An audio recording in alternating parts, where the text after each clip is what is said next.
Councilmember Hightower, Present. Councilmember Hoffman, Present. Councilmember Holston, Present. Councilmember Matheny, Councilmember Thurm, Present. Councilmember Wells. Present. All righty, Madam Mayor Pro Tem, can we have a motion to return from closed session? yes, I need So a moved. motion. To close the open. Moved by Hugh, seconded by Hugh Holston, seconded by Mary Kay Abuzawader.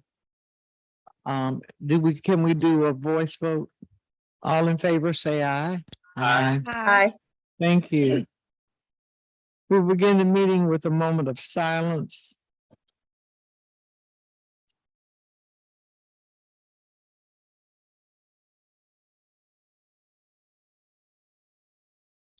Thank you. Zach, would you lead us in the Pledge of Allegiance?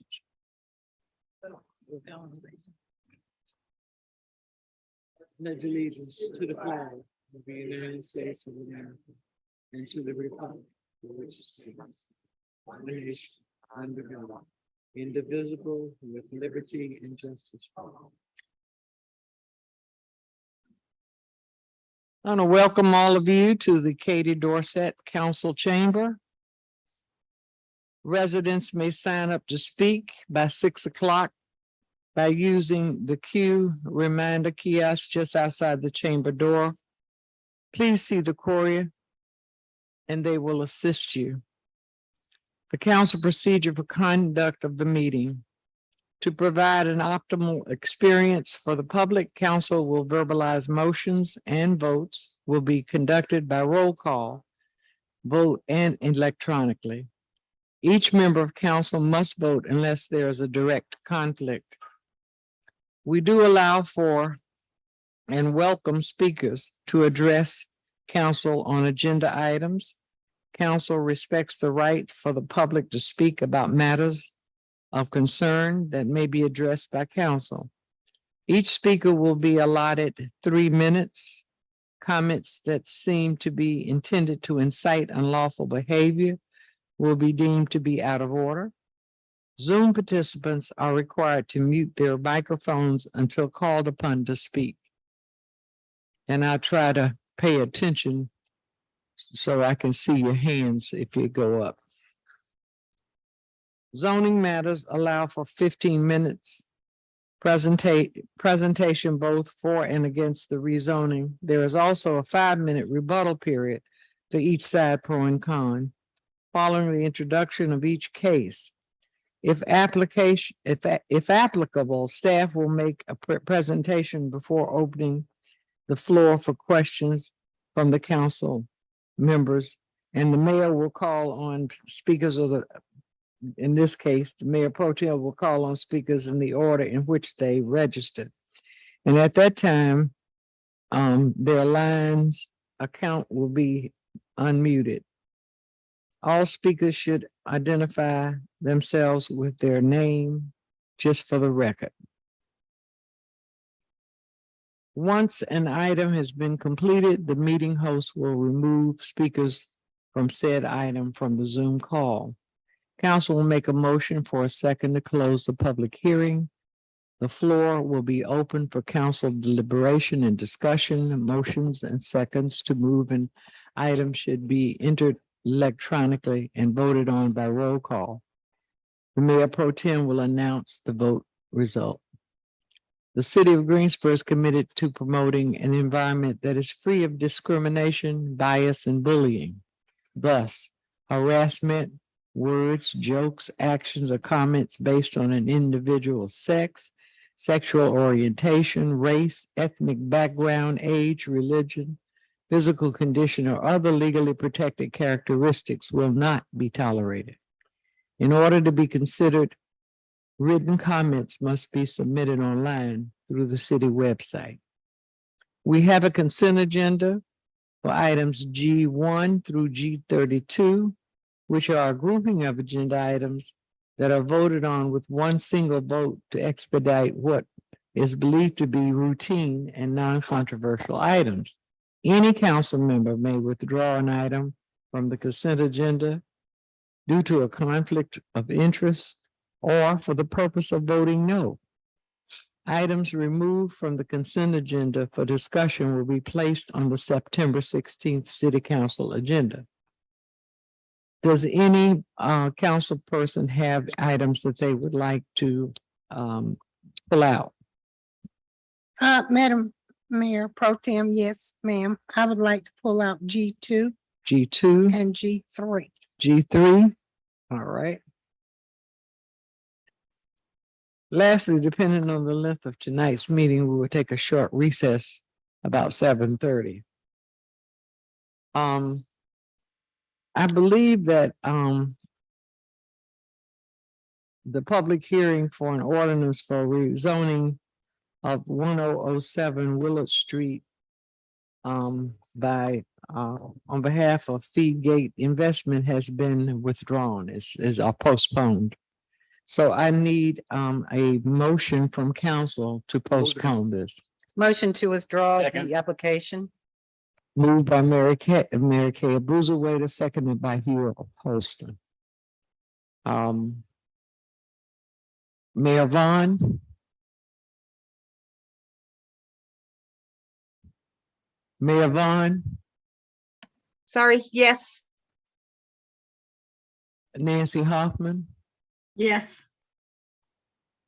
Councilwoman Thurm, Yes. Wells, Yes. yes. Abuzarwaiter, Yes. Matheny. Yes. Holston. Yes. Schicker. Yes. And that is unanimous. All right, so that will be postponed. Is that without further advertising? Madam Mayor Pro Tem, the item has actually been withdrawn by the applicant. Okay, it's just believe that Mayor- withdrawn. I Okay. believe Councilmember Abuzarwaiter formed her motion in that respect. Okay. All right, now is the time for the consideration of the consent agenda. Move the We can pass this in consent agenda without, and just leave out G2 and G3. Yes, move the consent agenda minus Second. items G1, G2. Is there a second? Second. Speaking too fast.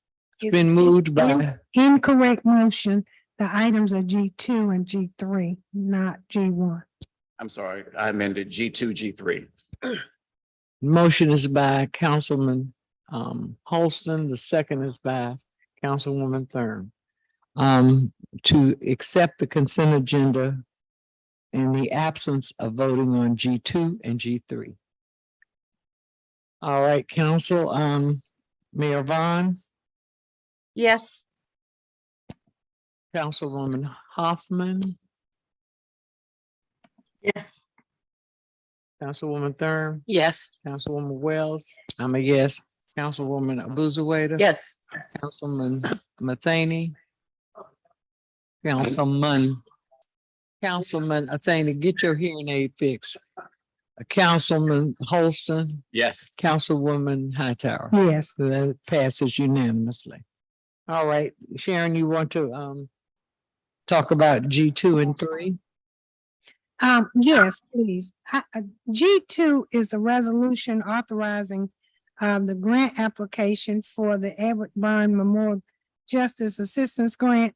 The one question that I do have, we approved this grant about 2 years ago. I think we went through where we didn't approve it because it had immigration ICE attached to it, and it came back without it, and we approved it. But one of the things that was supposed to happen with that money was there was supposed to have been racial equity training for the police officers. That has never occurred. And that was supposed to have occurred with those dollars. So I want to know what happened to that and why that's not being implemented. Councilwoman Hightower, I can give you just a general update and I can get you more information later. However, the relevance to training could be utilized with other dollars within the police department. I do believe there were some things that the police department was waiting on. They have pursued the training. They're just waiting to hear back from the entities that were going to provide the training, and I can provide you more update on that. As it relates to this particular grant, we did approve one before and then one after this as well. The concerns with the previous grant that council members did not vote for had some other language in it. That language has since been removed, and those requirements as it relates to immigration are not in this particular grant. I can tell you some things that this will be utilized for is some equipment upgrades to include some things that will provide more tools for officers to be able to utilize when they engage folks. Just to speak plain, like such as hostage negotiation, so that our officers can be able to resolve things in a better manner. Also, some equipment for our canine animals that we have. So again, I can provide you with a more itemized list, but as it relates specifically to training, that's another piece that the police department is waiting to hear back for. Well, thank you for that, but I've not heard any update at all since that time. And it occurred right after, as you know, the George Floyd incident. So the city was highly sensitized at that time. I don't want us to just simply forget that because we're not in that particular moment that this goes away. Because I think it's still very important with all the concerns going on today as well, and the issues that are happening. And so in speaking to some, they had not heard from anything about moving forward. So I'm wondering what had happened with that. And not having an update, had no way of knowing anything was going on. Okay, I can provide that later on. So I really would like to see that occur. I mean, because I think every other department has done it to a level, a degree. I don't think we can ever do enough, but this particular one had not been done. And I can tell you one of the specific training that we're speaking of, the department does continue to send officers, but I think the request was to send all of the police officers. And so the police department was waiting to hear back from the group to provide that training to all officers. But they are still continuing to receive training. Well, I know it was supposed to be done through the Racial Equity Yes, Institute. yes. And they're a local connection right here, so it really shouldn't be that hard. I can get you an update on that. I would What like is to your know. pleasure, Thank Councilwoman, you want to put, if you want to speak? It's probably time sensitive, and I understand it.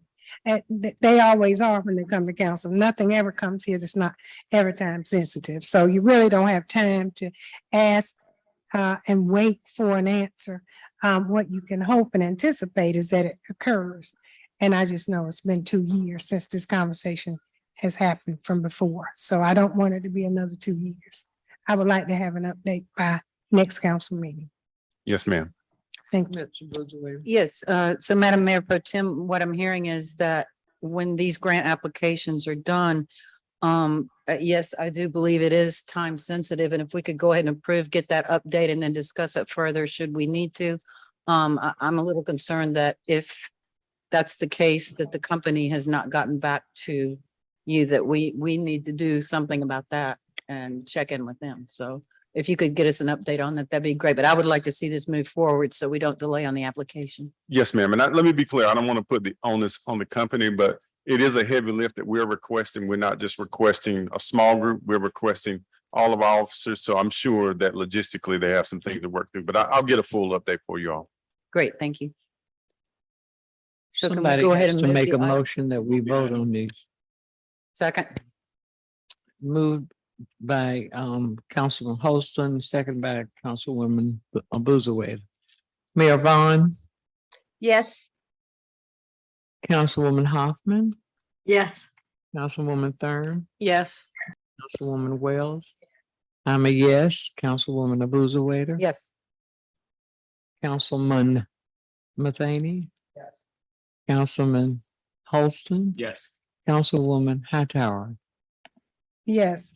All right, and that passes unanimous. We'll look for the information at our next meeting. Thank you, Mr. Davis. Mayor Pro Tem, could we also get a motion and a vote for G3?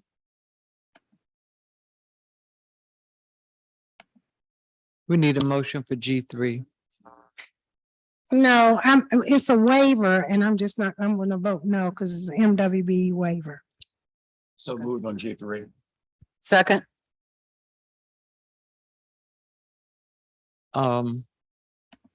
Mayor Vaughn, Yes. Councilwoman Hoffman, Yes. Councilwoman Thurm, Yes. Councilwoman Wells, I'm a yes.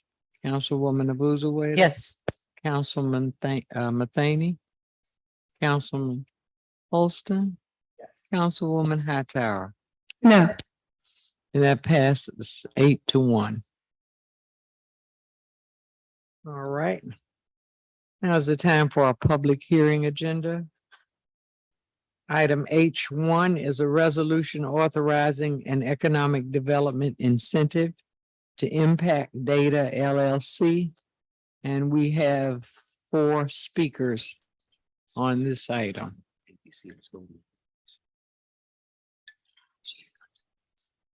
Were you going to make a presentation? All right.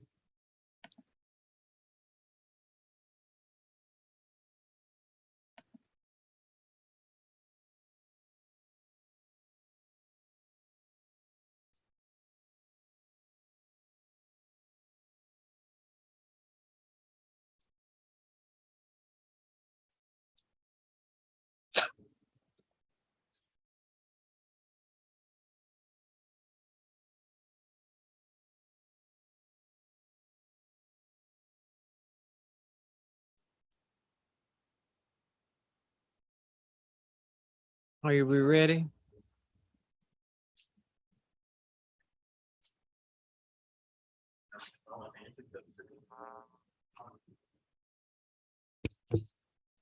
Testing 1, 2, 3. All right. Marshall Yannell, Economic Development Manager. This is a public hearing for a request for economic development incentives for Impact Data. Impact Data is a minority-owned digital infrastructure firm. They are currently considering Gateway Research Park South for their Dream Center product.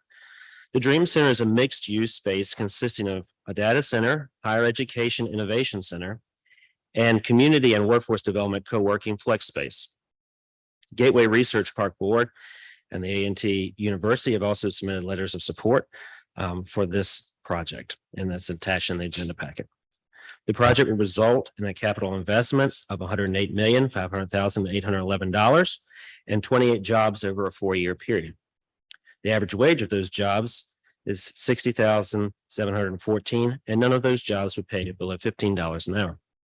The company is requesting an incentive in the amount of $530,359. This slide here demonstrates the 3 criteria that we use for our incentive guidelines policy. You'll see on the right there, a minimum of 25 new jobs, meet the Guilford County average wage, and an investment of at least $7 million. And so you can see there that they have met all 3 of the criteria for that. Staff recommends council consider this request to authorize these incentives of $530,359. The grant will be paid within a 4-year period. The 28 new jobs will be retained through the end of the installment period. The construction portion of this project would adhere to the city's MWBE program plan, and representatives from the company have already spoken to staff about what would be expected. New jobs will be posted on our local workforce development board, and they will be required to host job fairs in each of those hiring phases. So with us tonight is Mr. Marvin J. Price and Mr. Brent Christensen of the Greensboro Chamber of Commerce, and also Mr. Terry Comer and Mr. David Calloway from Impact Data are here if we have any questions.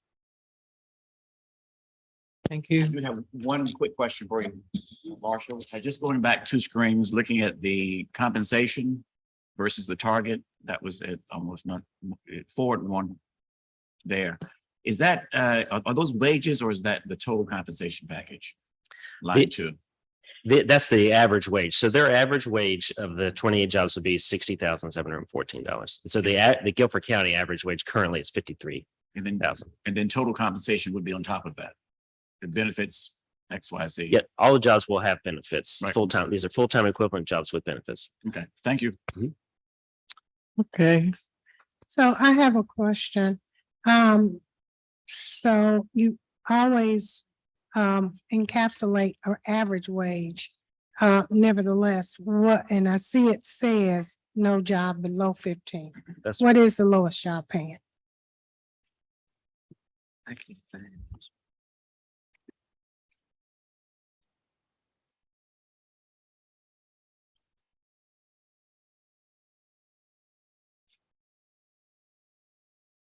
Approximately $35,000 a year.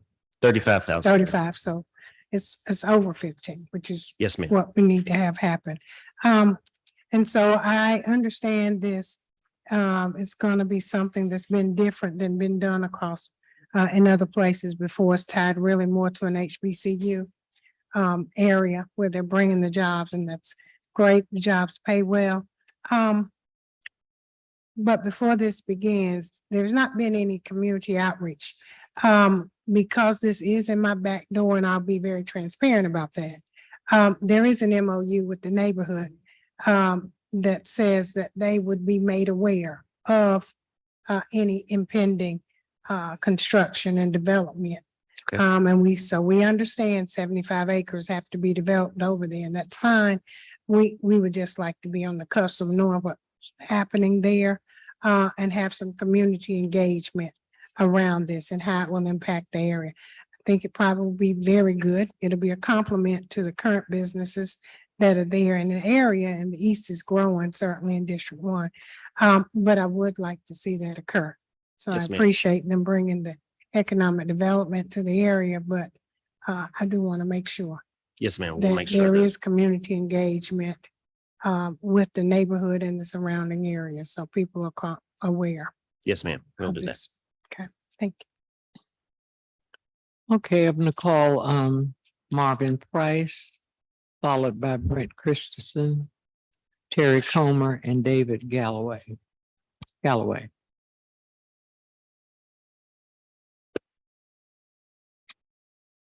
Oh, Jesus. I do apologize about that, but genuinely just coming here and standing in support of this economic development project. And I think Marshall pretty much summed up everything that we wanted to say, and truly we would love it if you guys were to vote in the affirmative. Thank you. Thank you.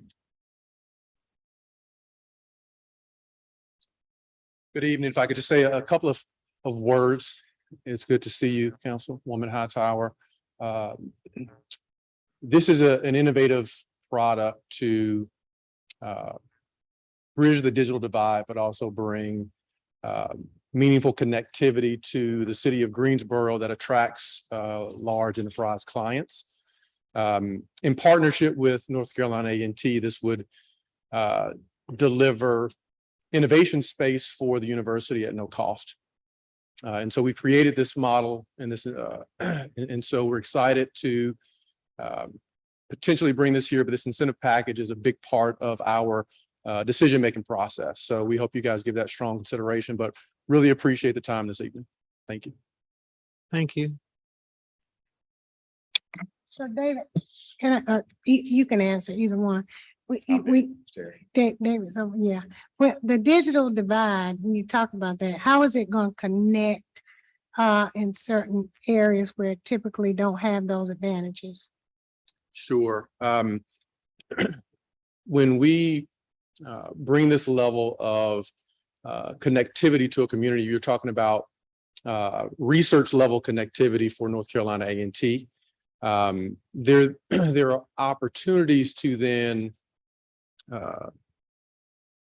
build out additional levels of connectivity from our Dream Center facility to local residents' homes. So it's almost that last mile to bring low cost and no cost connectivity. Those are things that we will eventually build out over time. But the first part is bringing data center capacity. Whenever you look at research around economic development, high-speed connectivity is an important part of attracting clients and businesses to the area. And so having data center capacity of this level and this magnitude, world-class facilities is important in doing that. But ultimately, you're bringing research level connectivity, 100 gigabit download speeds into the community. Did you state your name when you started? I did not. I apologize. I'm Terry Comer. I'm CEO of Impact Data. Thank you. I'm David Calloway, co-founder and chief operating officer of Impact Data. if you have any more questions, we'll be happy to jump on them, but just want to say this isn't Terry and my first visit.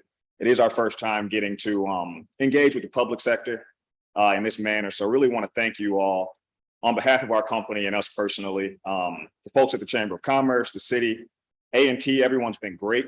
We're very sensitive. And again, Councilperson Hightower, thank you for your generosity of time and thoughtfulness in considering our project. And of course, representing your district and constituents. We're very humbled by the opportunity. We also are very sensitive to the fact that we live in Atlanta, Georgia, but you all have been very generous thus far in your reception. And we see ourselves as, this is our second home, we hope. We look forward to the opportunity, and this won't be the last time you see us. We don't plan to ask for a large subsidy and, hey, what happened to those folks from Impact Data? So again, we're very humbled by this opportunity. I want to thank you for your warm reception and the opportunity to partner with you. Thank you. Thank you. Any Yeah. other speakers? We need to close. the Move to public close the hearing. public hearing. Did you Second. move? Move to close the public hearing. Councilwoman Thurman moved to close the public hearing. Councilwoman Abuza, wait a second. All in favor, say aye. Move the item. It was moved by Councilwoman Hightower, seconded by Abuza Wader. We'll now vote. Mayor Vaughn, Yes. Councilwoman Hoffman, Yes. Councilwoman Thurman, Yes. Councilwoman Wells. I'm a yes. Councilwoman Abuza Wader. Yes. Councilman Matheny.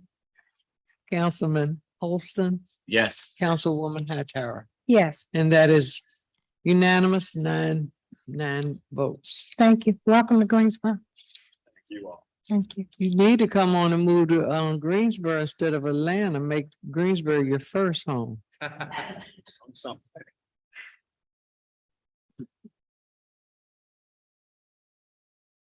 All righty, moving right along. Is item, Madam Clerk, H2 We withdrew that one. withdrawn? Okay. We will go to H3. And H3, we have two speakers. The public hearing for the resolution closing Laurel Drive, Hyde Drive, and Hudgens Drive, Housing Authority of the City of Greensboro. And just this, I don't blow everybody out as well. Good evening, council members. The request before the council this evening is to close several streets that are part of a Greensboro Housing Authority property located at the intersection of Freeman Mill Road and West Florida Street, as shown on the map in front of you. The folks from the Housing Authority can explain more about the project, but basically this is designed to aid in redevelopment of this particular location. The petition was signed by the Housing Authority as required by our street closing petition. They own all the property on all sides of the right of way. Again, the city must make two determinations when the request is to close a street. One, that closing that street is not contrary to the public interest, and that no property owner in the vicinity is deprived of reasonable means of ingress or egress as a result of that street closure. One of the things that came up as part of the conversation was to ensure that the Greensboro Fire Department could continue to maintain fire access as part of this process. So there was a negotiation to make sure that a document was recorded at the Guilford County Register of Deeds to ensure that there would still remain fire access while buildings still remained on the site, so that emergency situations could be addressed by the fire department. And that has been prepared and recorded as an agreement with the city. The technical review committee did recommend the approval of the street closing requests with the additional requirement to maintain utility easements over existing utility lines until those lines are no longer needed for public use. And again, noting about the plat to be recorded at the Guilford County Register of Deeds showing that street closure. The Planning and Zoning Commission did evaluate this request at their June 2022 meeting and unanimously recommended approval of the street closure. There was one person speaking in favor and none in against. I can answer any questions for the council. Okay, thank you. We have two speakers, Karen Leak and James Cox. Mr. Cox? Yes. Is it hot? It's on. Yeah. Good afternoon or good evening. James Cox, Greensboro Housing Authority. Wanted to give just a brief update on the project known as the Arbors at South Cross and formerly known as Smith Homes. Just wanted to take an opportunity to give a brief update on the status on where we are with the project and how we seek to continue to move forward. And as I mentioned, the new title for this particular development, formerly known as Smith Homes, is the Arbors at South Cross. And this particular phase focuses on the north side of the Arbors of Smith Homes, which is everything north of Florida Street, bound by Florida Street, Freeman Mill, and Marsh. And in particular, this is the aerial view of the entire current existing site, which is a total of 430 units existing. And this is the composition of the makeup of the units that are currently there now. And as I mentioned, just to the north side of the site, just north of Florida Street here, this particular portion is a part of the street closure request. And here you have a planned development. And so it was master planned a number of years ago. We will be putting in new additional streets in reducing the density of the particular site by utilizing various product types from townhome style to villa style and to some garden style and townhome style units as we build back on that particular part. And again, this is the north side that we're mentioning today. And we also have at the corner of Freeman Mill and Florida Street, we have an opportunity there at that particular site for it being the gateway to the city to really make it an impact placement opportunity. So we want to explore that further with the city and other stakeholders to see how we can make that entryway grand monument opportunity to do something I think unique for this particular area. And the south side, which you see here is phase 4 and 5. That will be future development. So residents still live on the south side of Smith and will continue to do so until the north side is completed. Development is completed. And here you have the proposed street closure for the north side, which includes all of the interior streets for the current site. And this particular map shows in green the new streets. So we will have some new connections to the site. That was one of the things we wanted to seek to do, is how we open the site up and actually connect it. So you see just to the north of Marsh Street, midway of the site, we will have a connector leading out. And then on the Luray area, you see how that particular site was actually straightened out a bit. And we're going to abandon what you see in red. And so we can sort of build a sense of place for this particular site to really de-densify. That's my time. Go ahead. Okay. And then as far as relocation is concerned, current updates as of today, or last week, actually, 100% of the households have been relocated from the north side of the site. And so it's completely vacant at this point. And so we're continuing to work through that. And what you see here is phase 1, how we planned out for the new construction. Just to the east of this portion of the site is what we consider our senior village. These will be villa type bungalows, single story, with accessible both on the front and the rear. And that project will create its own little senior village within itself.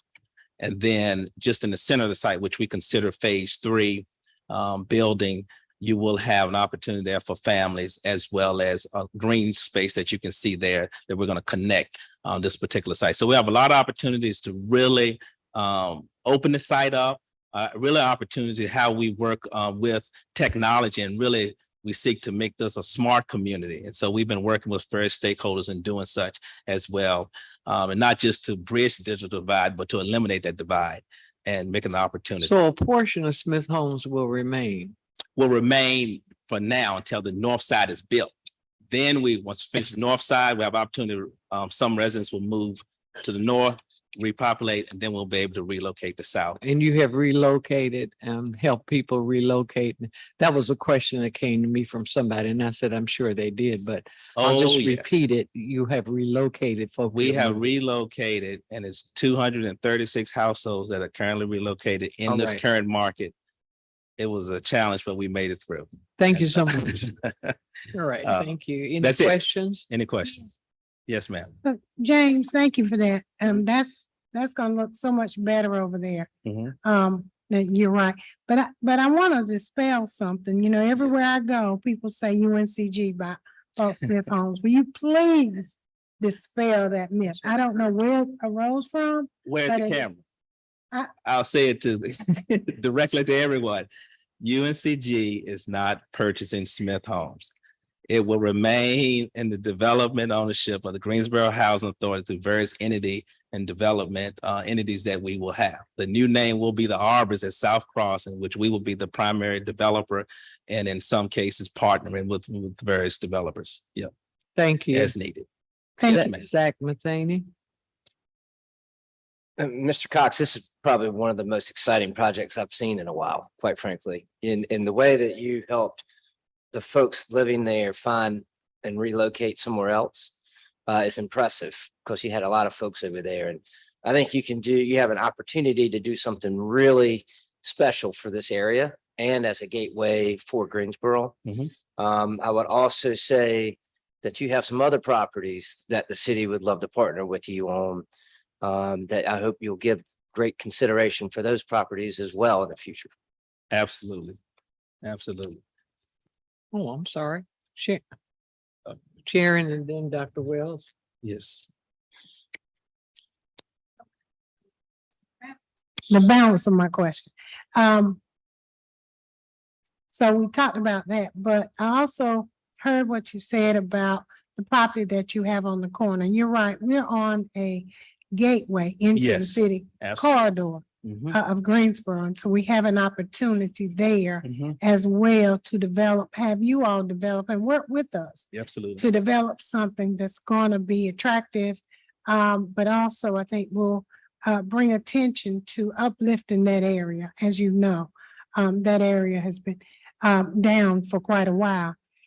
There's 430 some units there. You're currently going to rebuild. You've moved everybody on one side. Mhm. How many total units are you going to build back, That's considering both sides? That's an excellent question.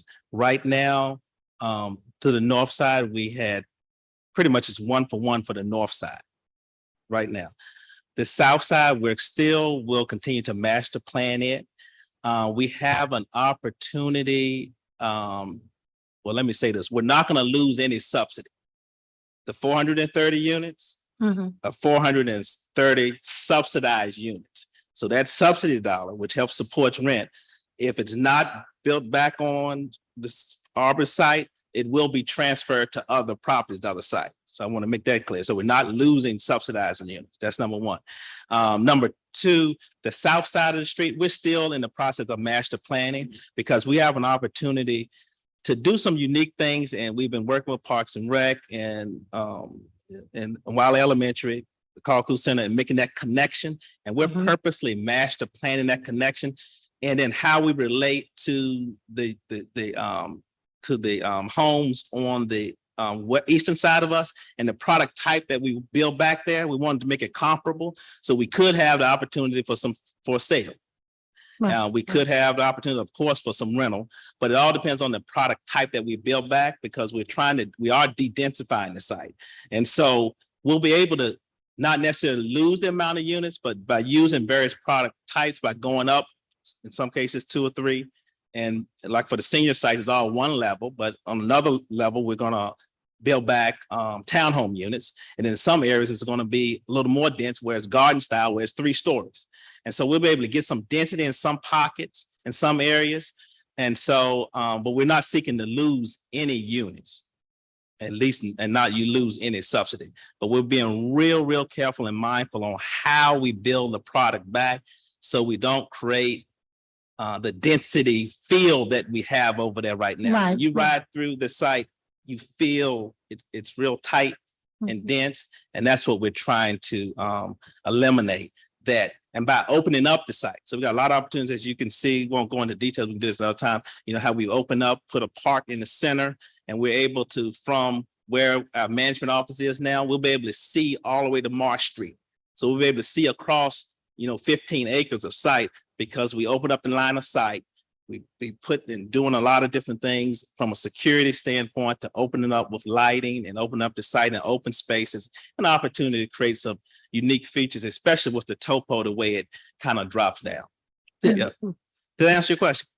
Oh, you answered my question, Okay. but you know, we've been talking about this Yeah, for yeah, quite a while yeah. because Yes. I don't like the way it looks over there. So this is gonna Yes. be really a Yes. boost to the area. And so with closing these streets, we're going to take that stuff that's back there in the back. Yes. And Kind take of scary when you go back yes. through there. and We're gonna level take it that out. Right. So that's center corridor right on the. That should help the crime go down significantly, won't it? Will you- be you crime talk- in the general area? Yes. Yes. Yes, and yeah, and to secure a safer environment just by the Exactly. physical design. Mhm. Yeah, we're seeking to do this. So opening up the streets, open, greenways and places and to make sure it all connects.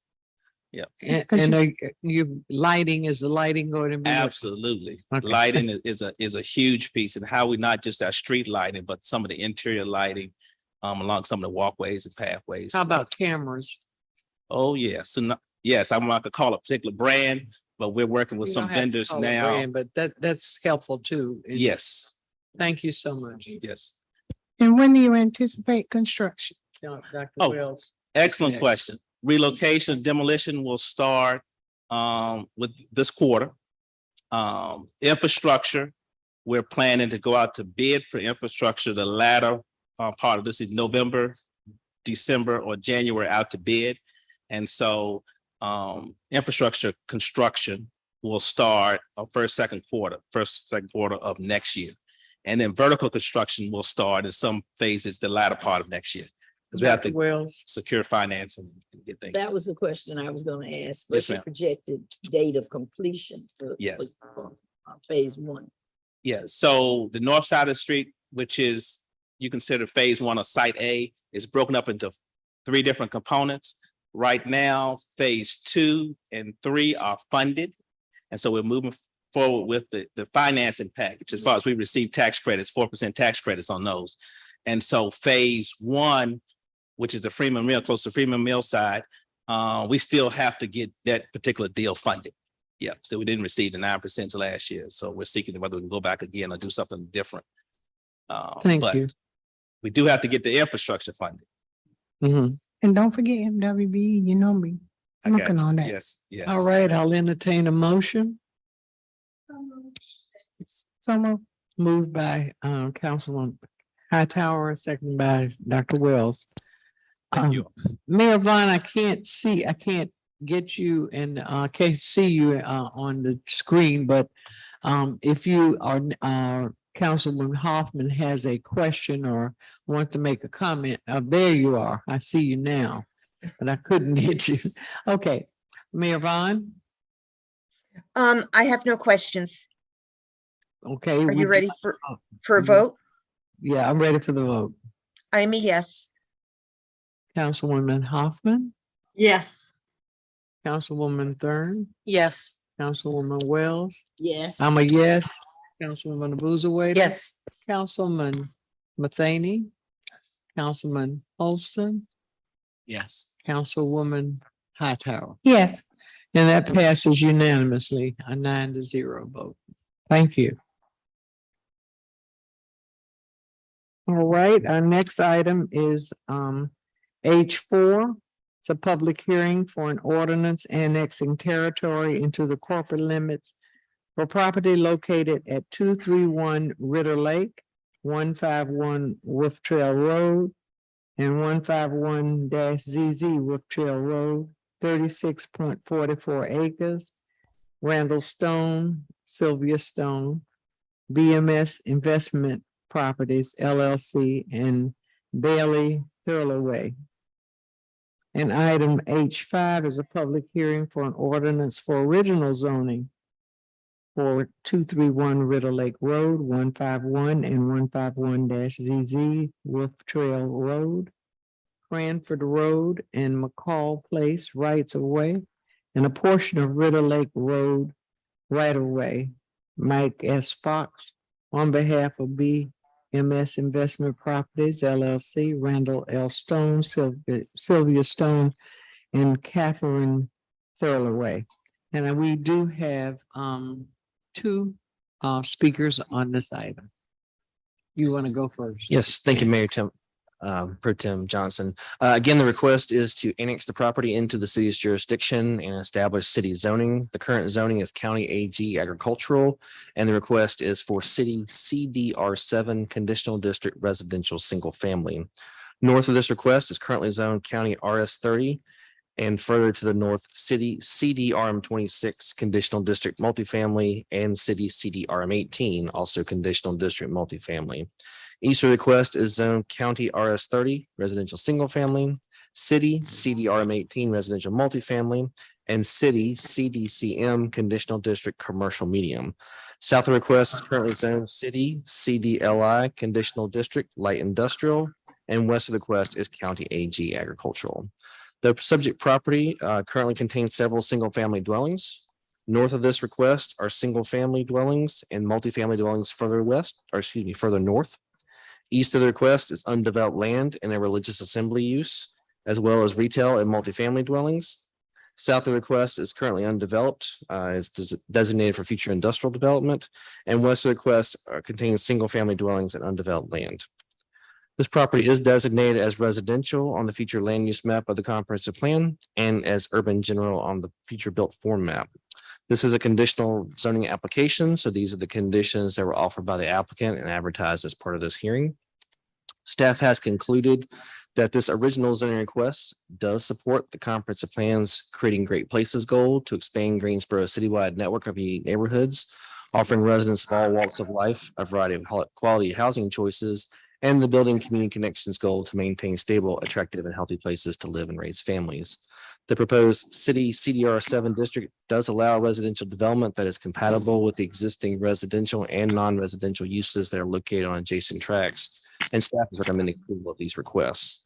The annexation and original zoning requests were heard by the Greensboro Planning and Zoning Commission at their July 18th meeting, and the commission did vote to recommend approval of both the annexation and the original zoning request. There were 3 speakers in favor of the request during that hearing and 1 speaker in opposition. I can answer any questions. Okay, we have 2 speakers. We have Justin Severin and Nathan Duggins.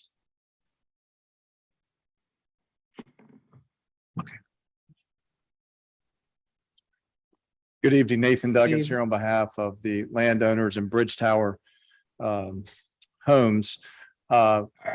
As Mike laid out, we did have some opposition at the planning and zoning meeting last month, but I'm here to report tonight that we've worked with the neighbors, particularly the Southeastern Greensboro Coalition, who are here tonight and plan to speak in favor of this development. And we're excited to report that Justin's here. Justin is a UNCG graduate. And so maybe he learned these skills at UNCG, but he has worked very hard to work with the neighbors to find some solutions to what is going to be a very fast growing corridor in our community. And so we're excited to present that. He's got a short PowerPoint presentation. I know this may be the first time y'all see this, so I'm going to ask him to go through that relatively quickly, but I'm also going to ask him to share a little bit about the discussions he had with the neighbors. And obviously we're asking that both the annexation and the rezoning be approved tonight. So without any further ado, I'm going to ask Justin to come up and walk through the PowerPoint presentation.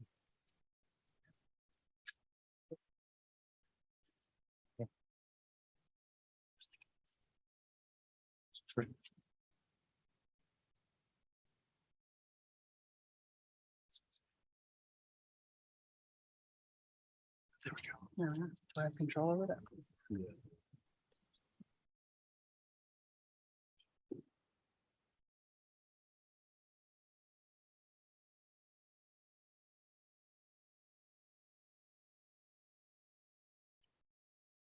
Okay, sorry. Hello, my name is Justin Savern. I am the Vice President of Land Acquisition and Development for Bridge Tower Homes. And I'm here to talk to you about our development down here on Ritters Lake Road. came to this property back in November. This was our first time in Greensboro looking at things. I spent a lot of time here over my life. Know that this is a great growth corridor. Took a look at this site, 36 acres, thought about what we could do with it. It turned out after a lot of engineering that we decided on doing up to 80 single-family homes. In the final design of what we're doing, this is more or less going to turn out to be a 76-unit community. During this process, we were able to engage with the community on 2 occasions. One was a Zoom call with current residents, made it available to the coalition. And then we did a follow-up with the coalition probably for last few weeks, probably like a month. And we're able to lay out what this community would look like, the amenities that we have, sense of community that we have, and a real focus in on design and quality of materials, which we just want to emphasize. We are not a vinyl community. That was a big concern.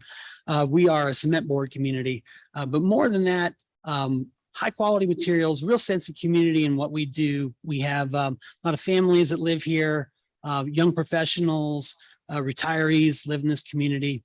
And we basically focused in on those items. But this is going to be an area that's got some interesting outdoor space. I could just say briefly, a big investor in our company for Bridge Towers, healthcare company. They're very big on emphasizing that you get outside. You don't just live inside the dwelling. So picking really unique sites, things that have outdoor amenities. This has all of that. Big part of what we got is a site that's got a fishing pond on it.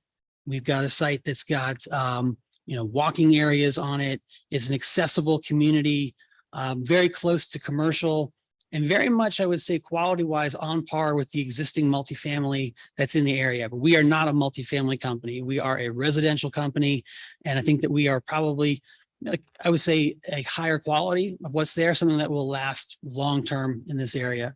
But as you see here, we have a site plan that's up here. Did a lot of careful consideration with the planning department about this Cranford Road. This is an existing right of way that was on the site. A lot of emphasis on using that road and then having basically our plan built around that. That's the essential designs of what we got. We do have the coalition that's here this evening. Probably get into chapter and verse of the things that we talked about, but I think a lot of it focused in on design, on safety, on quality of this community. I personally think this is going to be a great ad for this area as it continues to grow. Maybe a model for what you'd like to do. That's what we got. Thank you. Any questions for Justin or for me? Thank you. Thank you. Thank you. Move to close the public hearing.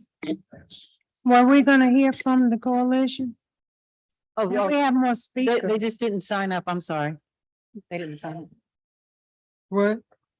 Well, they've been referenced, so they didn't sign up? What do you mean? No, I No. don't have anybody else signed up. So, well, I think the Southeast Coalition. Southeast Coalition is here. And they If were, someone from the Southeast Coalition would like to speak, I will certainly have you come forth and do so.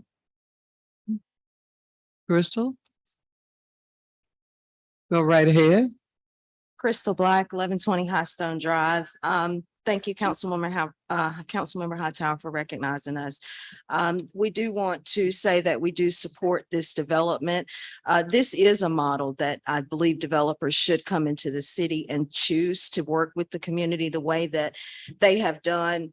It started from ground zero. We didn't have to beg this developer to come in and talk to us. And it was authentic. We didn't get everything we wanted, but he was able to come to a compromise. And the biggest thing that came out of this was the community use agreement. that means he's committed. And that is the first time that we've had a developer come in that is committed to the community and bringing a quality product and listening to what we want. So I would encourage council to encourage more developers to come into the city in this manner, because it was a very easy ride for us, which is why we're here today, because we wanted to show that support. So if that satisfies council, that would be my comment. Have a great day. Thank you so much. Thank you. That's awesome. Ms. Hightower. Thank you, Chris. Yes. Now close the public hearing. Now you can close the public hearing. Mhm. Second. Who made the motion? I did. All right. Councilwoman, Abuzawader, made the motion to close the public hearing, and Councilman Holston second. Do we have to take a voice vote, or can we go yea and nay? You can take a voice Okay, vote on. Mayor Vaughn, Yes. Councilman Hoffman, Yes. Councilman Thurm, Yes. Councilman Wells. Yes. Yes, I'm a yes. Councilman Abuzawader. Yes. Councilman Matheny, Councilman Holston. Yes. Councilwoman Hightower, Yes. and that passes unanimously. Thank you. So I'd like to move the item and then have my comments afterwards. Second. All right, moved by Councilman Hightower, second by Councilwoman Abuzawader. All right, we ready to vote? Mayor Vaughn, Yes. Councilwoman Hoffman, Yes. Councilwoman Thurn, Yes. Councilwoman Wells. Yes. I'm a yes. Councilwoman Abuzawader, Yes. Councilman Matheny, Councilman Holston, Yes. Councilwoman Hightower, Yes. and that passes unanimously. You want to comment? Yes, and so what I'd like to say is thank you, first of all, to Justin. No, ma'am, this is District 1. This is. Oh, we know we need to read the statement, don't we? Well, we haven't done H5 yet. I think you've Okay. approved the annexation, but not Yeah, the but not zoning. the Is that not where- the yeah. zoning. So if we can approve the zoning, and then I can make my comments if you want to. So we'll go ahead on and move. You want to move H5? Go. Move H5. Okay, it's been moved in second. On H5, council, you ready to vote? Mayor Vaughn, Yes. I think you have to read. Findings of something. fact. The statement of consistency with the read the comprehensive statement plan. of Yes. Okay, Thank you. would you do that and then we'll vote?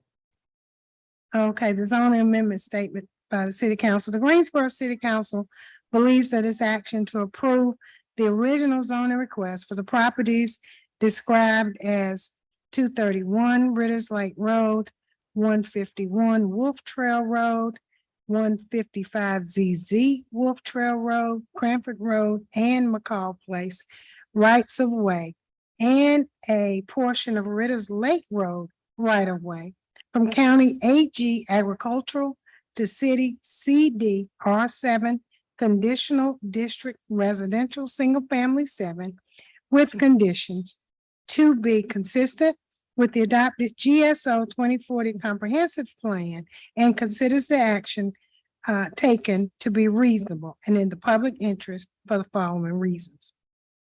The request is consistent with the comprehensive plan's future built form map and future land use map. The proposed city CDR7 zoning district as condition permits uses which fit the content of surrounding area and limits negative impacts on the adjacent properties. And the request is reasonable due to the size, physical conditions, and other attributes of the area. It will benefit the property owner and surrounding community, and approval is in the public interest. All right, are we ready to vote? Mayor Vaughn, Yes. Councilwoman Hoffman, Yes. Councilwoman Thurm, Yes. Councilwoman Wells. Yes. I'm a yes. Councilwoman Abuzawader. Yes. Councilman Matheny. Councilman Holston. Yes. Councilwoman Hightower. Yes, And that passes unanimously. Thank you. thank you. So let me again start to say and say thank you to Justin who brought this development to the area. But first of all, being open to hearing the concerns of the community. And so when I read that statement just now, are you all listening to that statement? That it says it will benefit the property owner and surrounding community. And so the Southeast Coalition is a surrounding community. They live and breathe over there and they have for years and years and years. And so it's growing in the Southeast. We want it to grow respectful and responsible. And so they're getting hit on every hand by industry and residential. And so they have a concern because we have food deserts and healthcare deserts, places to shop. And so they want to make sure that we do these things in a manner that they still can live a good quality of life. And so we want to add people to the area, but we want to do it in that manner. And so Justin heard them and he spoke with them.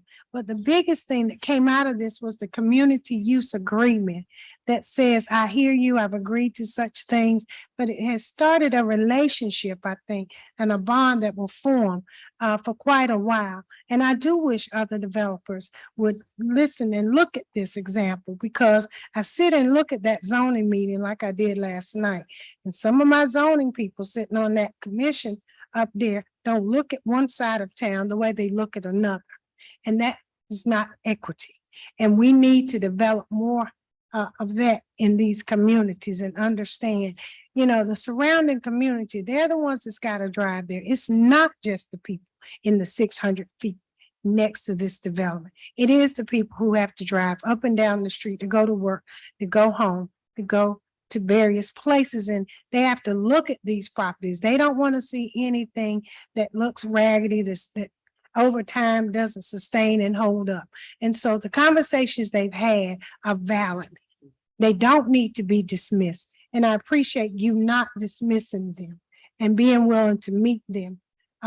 Even though it wasn't halfway, but you met them, where it's something that we all can live with. So thank you for that. And I look forward to the development, and I really hope you probably do more. Thank you. Mr. Holston. Yes, and many of you all may know that I live in District 1, which is probably why I'm sitting next to Sharon today. And I also chaired the Planning and Zoning Commission. And there were many times when there were cases that came before, and there was not a lot of engagement or communication with the neighborhoods. I'll tell you that recognizing Cecilia and Cheryl and Crystal, knowing that they're a formidable group to be working with, and they have the best interests of the community at heart. But the one thing that I heard tonight that was this is so encouraging is that is when Crystal spoke and said that they did not get everything that they wanted. But yet they're here today and they're supporting the project because they worked, they collaborated, they partnered. I want to thank you, Jason. Thank you, Nathan, for working and partnering with them. And it is a model that can be used. I've often said that it's not either or, it's and in both. And this is a prime example of how and in both works for the community as a whole. So thank you to all of you all for working to make this happen. Thank you. I want to thank you too. It was a great job. You can tell when a community comes out and supports you, and although they don't get everything they want, they got enough, and they felt the vibes and the communication, and the whole process was such that they felt good about it. So I commend you. Kudos to you. Yes. I just want to say what we've been saying all along. It's communication and relationships. And you all took that to the level where it should be. So thank you so much. Okay. Thank you. All right, moving right along. H6 is a public hearing for an ordinance annexing territory into the corporate limits for property located at 2805 Kings Mill Road, 0.31 acres, Sand Dollar Investment LLC. And item H7 is a public hearing for an ordinance for original zoning for 2805 Kings Mill Road, Ram Home Inc. on behalf of Sand Dollar Investment LLC. Thank you, Mayor Pro Tem Johnson. We don't City have Council. any speakers on this, but. Do you want me to present? I can stop. if Yeah, not, but go I'll ahead. do quick. Thank you. This request is annexation into the city limits and establishing original city zoning. The current zoning is county CZPDRSP, which is a mouthful. That's conditional zoning, planned development, residential with a special use permit, going to city R3. So we're going to simplify that to just residential single family. North, east, south, and west of this request are also currently zoned county CZPDRSP. The property is has a single family dwelling that's currently under construction, and that is what's triggering the annexation request to access city services. North and west of this request are also single family dwellings. East of the request is common area for this existing subdivision, and south of the request is Interstate 73. This property is designated as residential in the future land use map and urban general in the future built form map of the comprehensive plan. Staff has concluded that the original zoning request does support the comprehensive plan's creating great places goal to expand Greensboro's citywide network of unique neighborhoods, offering residents of all walks of life variety of quality housing choices, and the building community connections goal to maintain stable, attractive, and healthy places to live and raise families. The proposed city R3 district is intended to accommodate low density, single family detached residential development that is consistent with the uses in the immediate proximity to this request. Staff is recommending approval of the annexation and original zoning. Planning and Zoning Commission evaluated this request at their July 18th meeting and did recommend approval for both the annexation and the original zoning. There was no one speaking in favor at that case. There was one person listed as an opposition, although the comments that were made were actually not relevant to that case. So I'll answer some questions. Okay, any questions? We don't have any speakers on. Move this. the item. Close the. At the close of public. Can we close the public hearing first? Yeah. Do we have to? Well, you can, but. We don't really have to if there's no one in the public to speak at all, correct? So that is correct, but for our records, if we could just close it and then have the resolution voted. Close. Second. All right, all in favor, say aye. Aye. Mayor, Yes. Councilman Hoffman. Yes. Okay. Okay, that's all of us closed the public hearing. It was never existed, but that's all right. Okay, We have a motion. Move the item. I made the item motion. H6. You moved I made the, the motion and Mr. Holston second. okay, all right, we're ready to vote. Mayor Vaughn, Yes. Councilwoman Hoffman, Yes. Councilwoman Thurm, Yes. Councilwoman Wells. Yes. I'm a yes. Councilwoman Abuzawader, Yes. Councilman Matheny, Councilman Holston, Yes. Councilwoman Hightower, Yes. and it passes unanimously. Move All right, H7. H7, we need to read into the record. Move the Who item. moved it?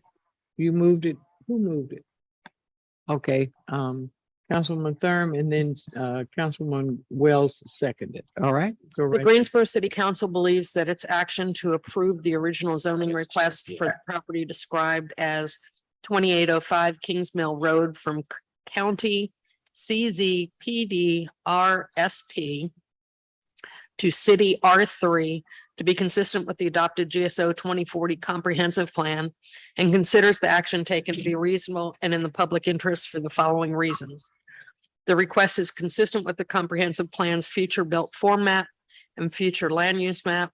The proposed city R3 zoning district permits uses which fit the context of surrounding area and limits negative impacts on the adjacent properties. The request is reasonable due to the size, physical conditions, and other attributes of the area. It will benefit the property owner and surrounding community, and approval is in the public interest. Okay. We're ready for the vote. Mayor Vaughn, Yes. Councilwoman Hoffman, Yes. Councilwoman Thurn, Yes. Councilwoman Wells. I'm a yes. Councilwoman Aguzawader, Yes. Councilman Matheny, Councilman Holston, Yes. Councilwoman Hightower. Yes. Passes unanimously.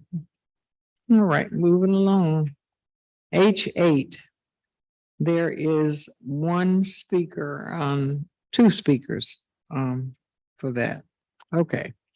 Public hearing for an ordinance annexing territory into corporate limits for property located at 1341, 1353, and 1357 Pleasant Ridge Road, 1025 North Carolina Highway 28, a portion of 1511 Pleasant Ridge Road, and a portion of North Carolina Highway 68 North Row, Edgefield Road Partners 2 LLC and Edgefield Road Partners LLC. And item H9 is a public hearing for an ordinance for original zoning for 1341, 1353, 1357 Pleasant Ridge Road, and 1025 North Carolina Highway 68 North. Amanda Hodian. Hodian, yes, right.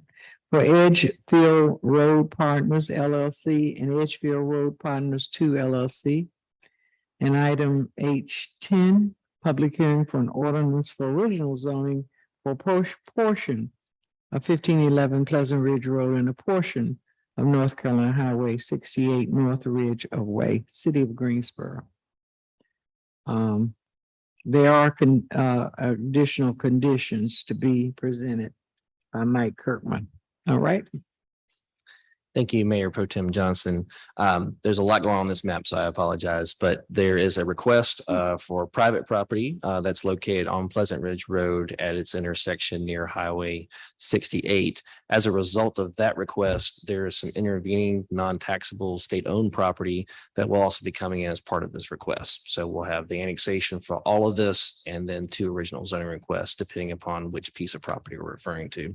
So as you can see, right now, there is a number of county zoning districts associated with these properties. The request is to move the properties from these county designations to conditional district light industrial for the private property and then straight light industrial for the public rights of way. North of these requests is currently zoned city CDLI, conditional district light industrial, and city CDCM, conditional district commercial medium. East of these requests is currently zoned county agricultural, county highway business, county LI, and city RM12 residential multifamily. South of the request is currently zoned city CDPI and county RS40. West request is zoned county RS40, county AG agricultural, and county CZRPD, which is conditional zoning rural preservation district. So the subject property is currently undeveloped and as far as the private property, and then the other portion of the property is portions of NC Highway 68 and I-73 rights of way. North of these requests currently are warehouse uses and undeveloped land. East of the request is a combination of retail uses, a trucking terminal, again, NC Highway 68 and I-73 roadways. South of the request is a former golf academy as well as single family dwellings. That was recently rezoned for a church use. This came to council, I believe, 2 months ago. And west request contains single family dwellings and the common elements associated with that subdivision. The area is currently designated as mixed residential in the adopted Western Area Plan and as urban general on the future built form map. As Mayor Pro Tem noted, there are conditions associated with this. The applicant has requested one additional condition be added to this application. So new condition number 3 will be that there shall be no access to Brickham Road. I'll ask the council to accept that condition. Move to accept the condition. All in favor, say aye. Aye. Mayor Vaughn, Yes. you both agree? I didn't hear. I couldn't hear you. Yes. Yes. Okay, then it's unanimous. Go ahead. All right.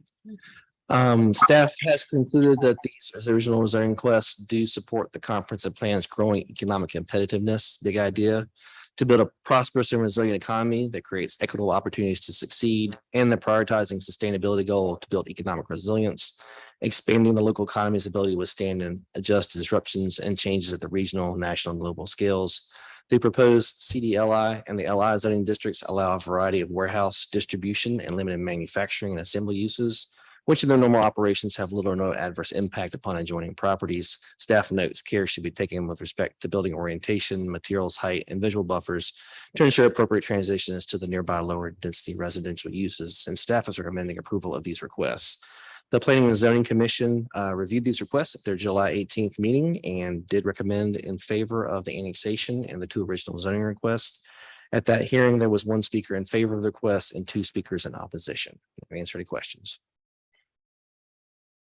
Okay, let's take H8. Need a motion? Move the item. All right. Mayor Vaughn, Yes. Hoffman, Yes. Sherm, Yes. Wells. Yes for me. Yes. Olson, Yes. Hightower. Yes. Okay, and that passes unanimously. All right, the next is H9. Move the item. All right, we need to read the The Greensboro City Council believes that its action to approve the original zoning request for the properties described as 1341, 1353, and 1357 Pleasant Ridge Road and 1025 North Carolina Highway 68 North from County AG, County AG SP, County HB, and County RS 40 to City CDLI with conditions to be consistent with the adopted GSO 2040 comprehensive plan, and considers the action taken to be reasonable and in the public interest for the following reasons. The request is consistent with the comprehensive plan's future built form map and future land use map. The proposed city CDLI zoning district with conditions, permits, uses which fit the context of surrounding area and limits negative impacts on the adjacent properties. The request is reasonable due to the size, physical conditions, and other attributes of the area. It will benefit the property owner and surrounding community, and approvals in the best interest and the Okay. public interest. We're ready to vote. Mayor Vaughn, Yes. Hoffman, Yes. Sherm, Yes. Wells. Yes. Yes for me. Abuzawader. Yes. Matheny, Alston, Yes. Hightower. Yes. And it passes unanimously. Now we need to do H. Move the item. Second. Okay. The Greensboro City Council believes that its action to approve the original zoning request for the properties described as a portion of 1511 Pleasant Ridge Road and a portion of NC Highway 68 North right-of-way from County HB Highway Business, County AG SP Agricultural with a special use permit, County AG Agricultural, County LI Light Industrial, and County RS 40 Residential Single Family to City LI Light Industrial to be consistent with the adopted GSO 2040 Comprehensive Plan, and considers the action taken to be reasonable and the public interest for the following reasons. The request is consistent with the comprehensive plan's future built form map and the future land use map. The proposed city LI zoning district permits uses which fit the context of the surrounding area and limits negative impacts on the adjacent properties. And the request is reasonable due to the size, physical conditions, and other attributes of the area. It will benefit the property owner and surrounding community, and the approval is in the public interest. Okay, we're ready to vote. Mayor Vaughn, Yes. Councilman Hoffman, Yes. Councilwoman. Yes. Sherm, Yes. Councilwoman Wells. Yes. I'm a yes. Councilwoman Abuzawader. Yes. Matheny, Holston. Yes. Yes. And that passes unanimously. Okey-dokey, moving right along. H11 is a public hearing for an ordinance for rezoning located at 4525 and 4527 Lawndale Drive. Patrick Lineberry on behalf of Happy Trails Veterinary Emergency Clinic. We have 7 or 8 speakers on this, but we'll go with you first and then we'll hear from the speakers. Thank you, Mayor Pro Tem Johnson. The request this evening is for a rezoning from RM12 residential multifamily to CDCL conditional district commercial low. North and west of this request are, north, west, and south of this request are currently zoned RM12 residential multifamily. And then east of the property is conditional district RM12 CD RM12. There is parkland and natural resource area located further to the south. The property is currently undeveloped at this time. To the north and to the south are her residential development, as well as to the immediate east. And then further to the south is part of a larger parks area associated with the Guilford National Courthouse Battleground Park area and the Guilford Science Center, and then undeveloped land. This property is currently designated as residential on the future land use map and urban general on the future built form map of the comprehensive plan. This is a conditional zoning application, and these are the current conditions on this request. Condition number 2 was added at the Planning and Zoning Commission hearing. Staff is has determined that this rezoning request does meet the comprehensive plans, filling in our framework goal to arrange land uses for where we live, work, attend school, shop, and enjoy our free time to create a more vibrant and livable Greensboro. And that the requested CDCL district does allow limited commercial office and service uses along a major thoroughfare and includes provisions to limit impacts on the adjacent residential uses. Staff notes care should be taken generally with respect to building orientation, materials, height, and visual buffers to ensure appropriate transitions to those lower density residential uses on the adjacent properties. Staff is recommending approval of these requests. The Planning and Zoning Commission heard this request at their July 18th meeting and did vote to approve the rezoning of this property.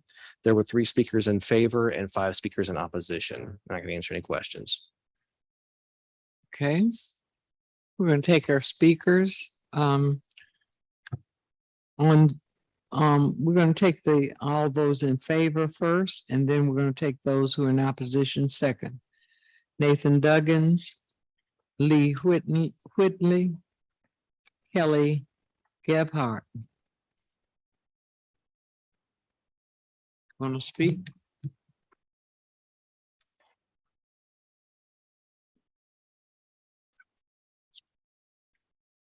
Yeah, that's great.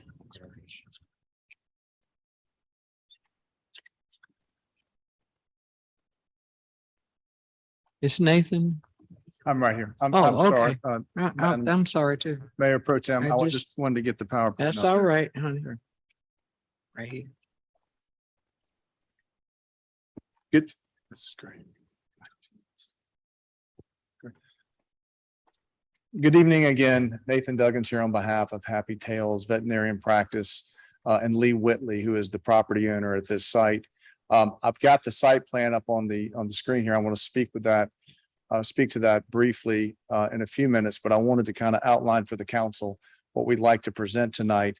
After I speak, Kelly Gebhardt, who is the veterinarian in this practice, is going to get up and speak, and she's going to tell you a little bit about her practice, how long she's practiced in Greensboro, what her plans are for the site, why she's moving to this site, where she's currently operating.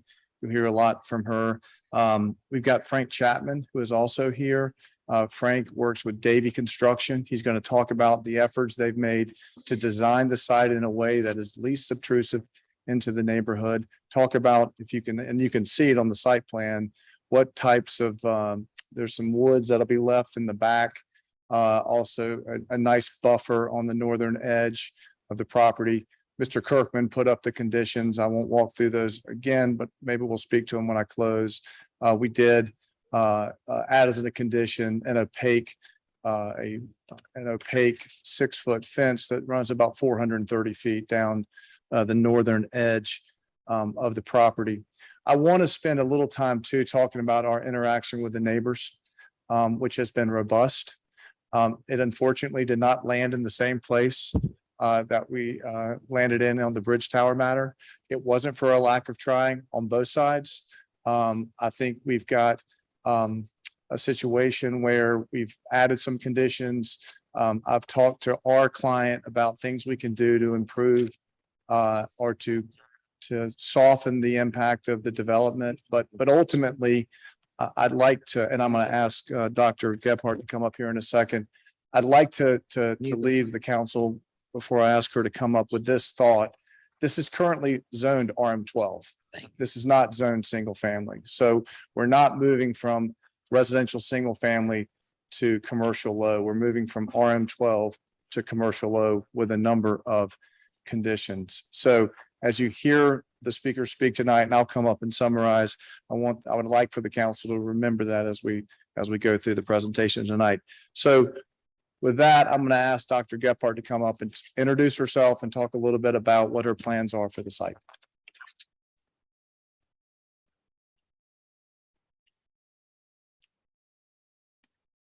Hi, I'm Dr. Gebhardt, Dr. Kelly Gebhardt, owner of Happy Tales. Thank you for taking the time to consider this rezoning request.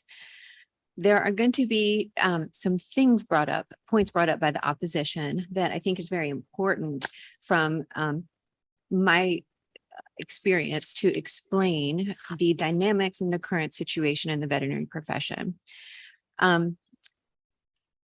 And that this information is really important in considering the points they're going to contest. That one of the things they're going to say is that there are 2 other emergency clinics in town, and us being the third, and then that's enough. It actually is not enough, because during COVID, 23 million new households adopted pets. If you have pets, you may have had the experience of trying to get into your veterinary clinic, your general practitioner, and been booked out 2 to 3 weeks because the veterinary community in general is overwhelmed with volume. Also, just like the other industries, we are also suffering from staff shortages due to the effects of COVID, as well as burnout, because the overwhelming volume has increased the rate of burnout in the profession. So we are actually short on support staff as well as veterinarians. So even though there are a total of 3 emergency clinics in Greensboro, we cannot actually provide enough emergency services to the pets, even as we are, because even if the clinics are there, it doesn't mean that they're open on a regular basis, unfortunately, due to short staffing. For 14 and a half years, we have been in our current location and doing our best possible to service the community. I can give you examples after example of times in which the other clinics were closed. This past weekend, we hit capacity because one of the other emergency clinics in town was closed and the other surrounding areas were at capacity, meaning they couldn't see any more pets. So then we hit capacity because we ran out of space. And we had to start referring our clients to other emergency clinics further and further away. Those clinics hit capacity. Even the vet school hits capacity on an almost weekly basis. It's very hard for us to transfer our patients elsewhere because everyone else is at capacity. Just last night, the local specialty clinic was closed because they did not have staff. And the specialty clinic in Winston was at capacity. We took in as many patients as we could, and then we hit capacity because we had no more space. Our goal here is to build not a second location, but a bigger location so we can service more pets and more clients and provide more care to those patients that are in need. We at this time literally cannot fit any more staff into our hospital. So even if we had the cage space, which we run out of, we would need more staff to care for more pets, which we can't do because we have no place for them to work. We have no place for them to park. Our current client parking lot is so small that the clients don't have anywhere to park, and they end up parking in the staff parking lot. Our staff parking lot is so small, sometimes our staff has to park in the client parking lot, which takes space from clients.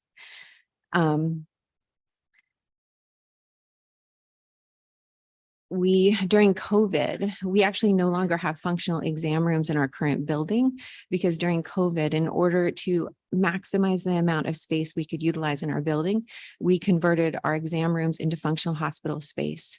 So we allow clients into the building to, drop off and pick up their pets and for humane euthanasias. But otherwise, we do not have consult or exam rooms because we've turned those rooms into functional space.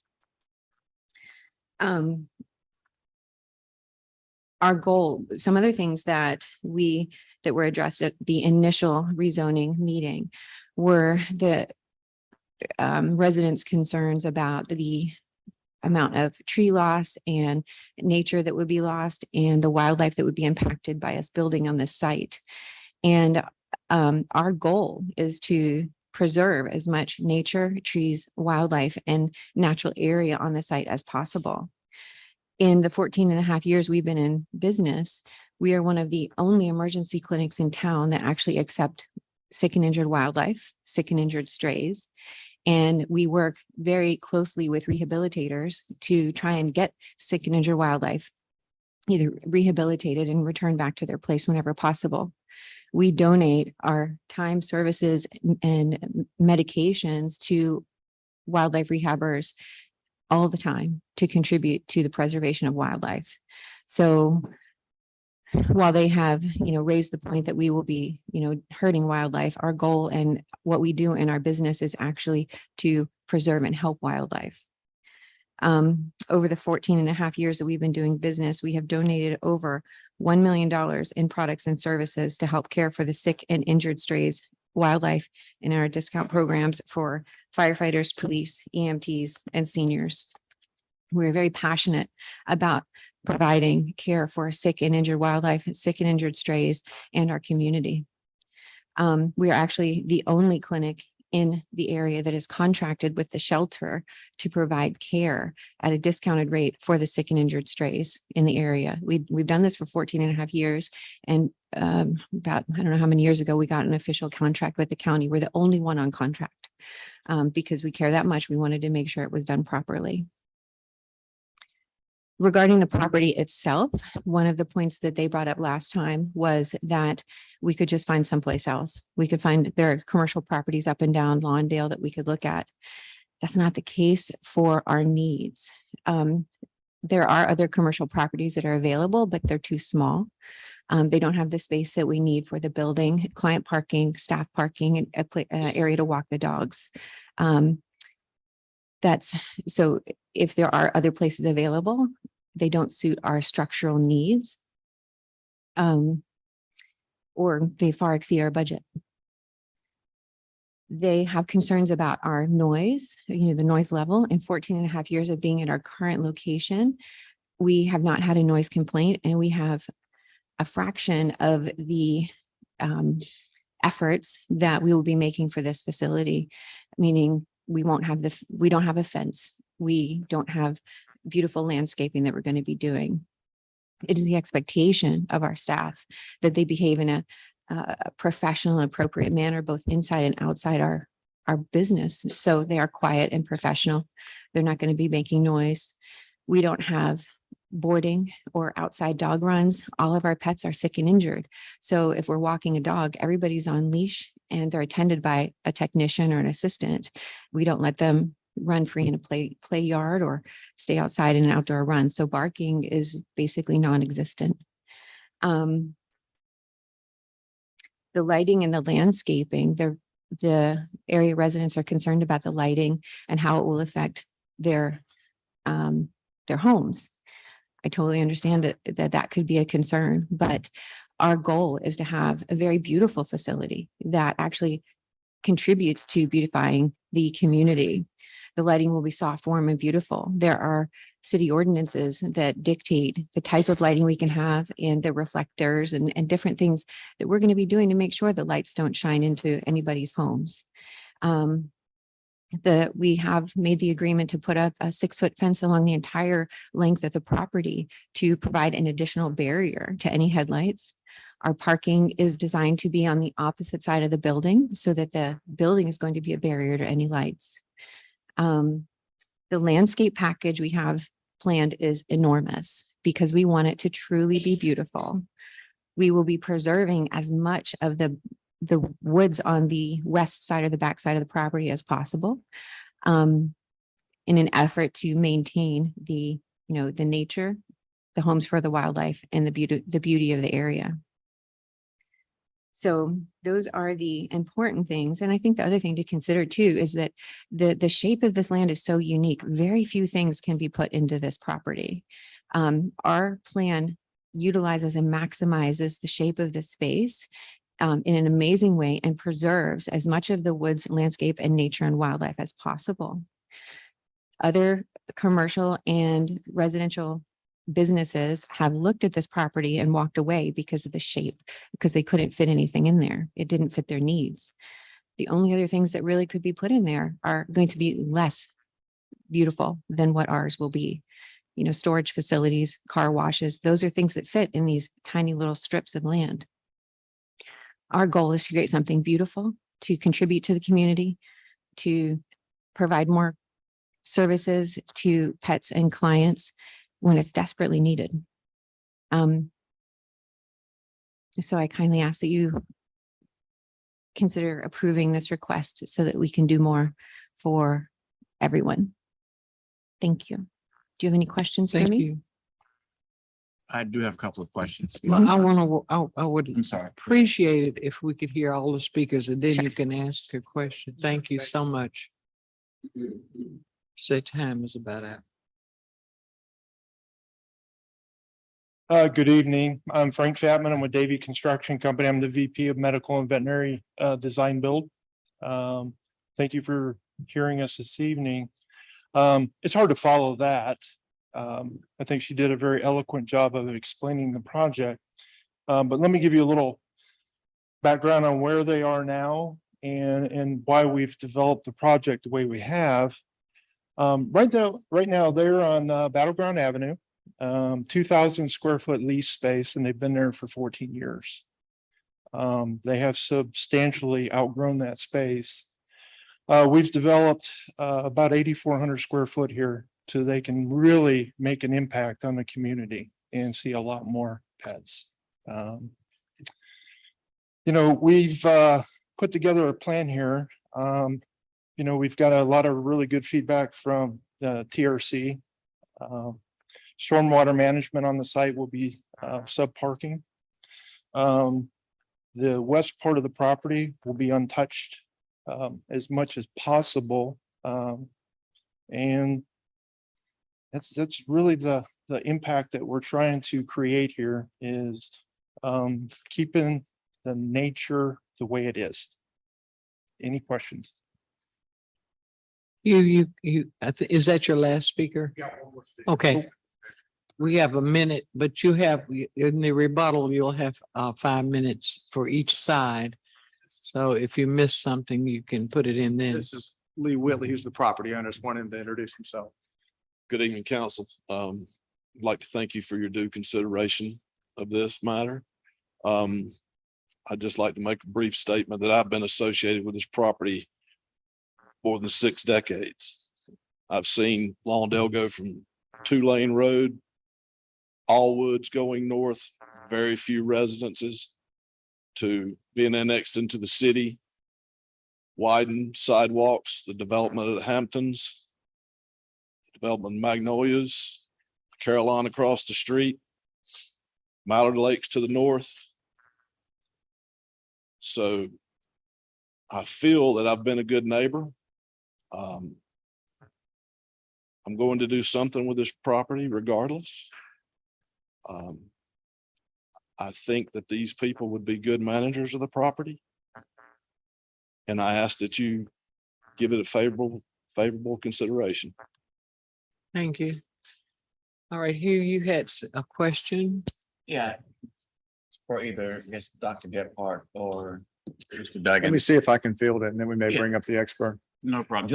And some of this might have been covered just to make sure.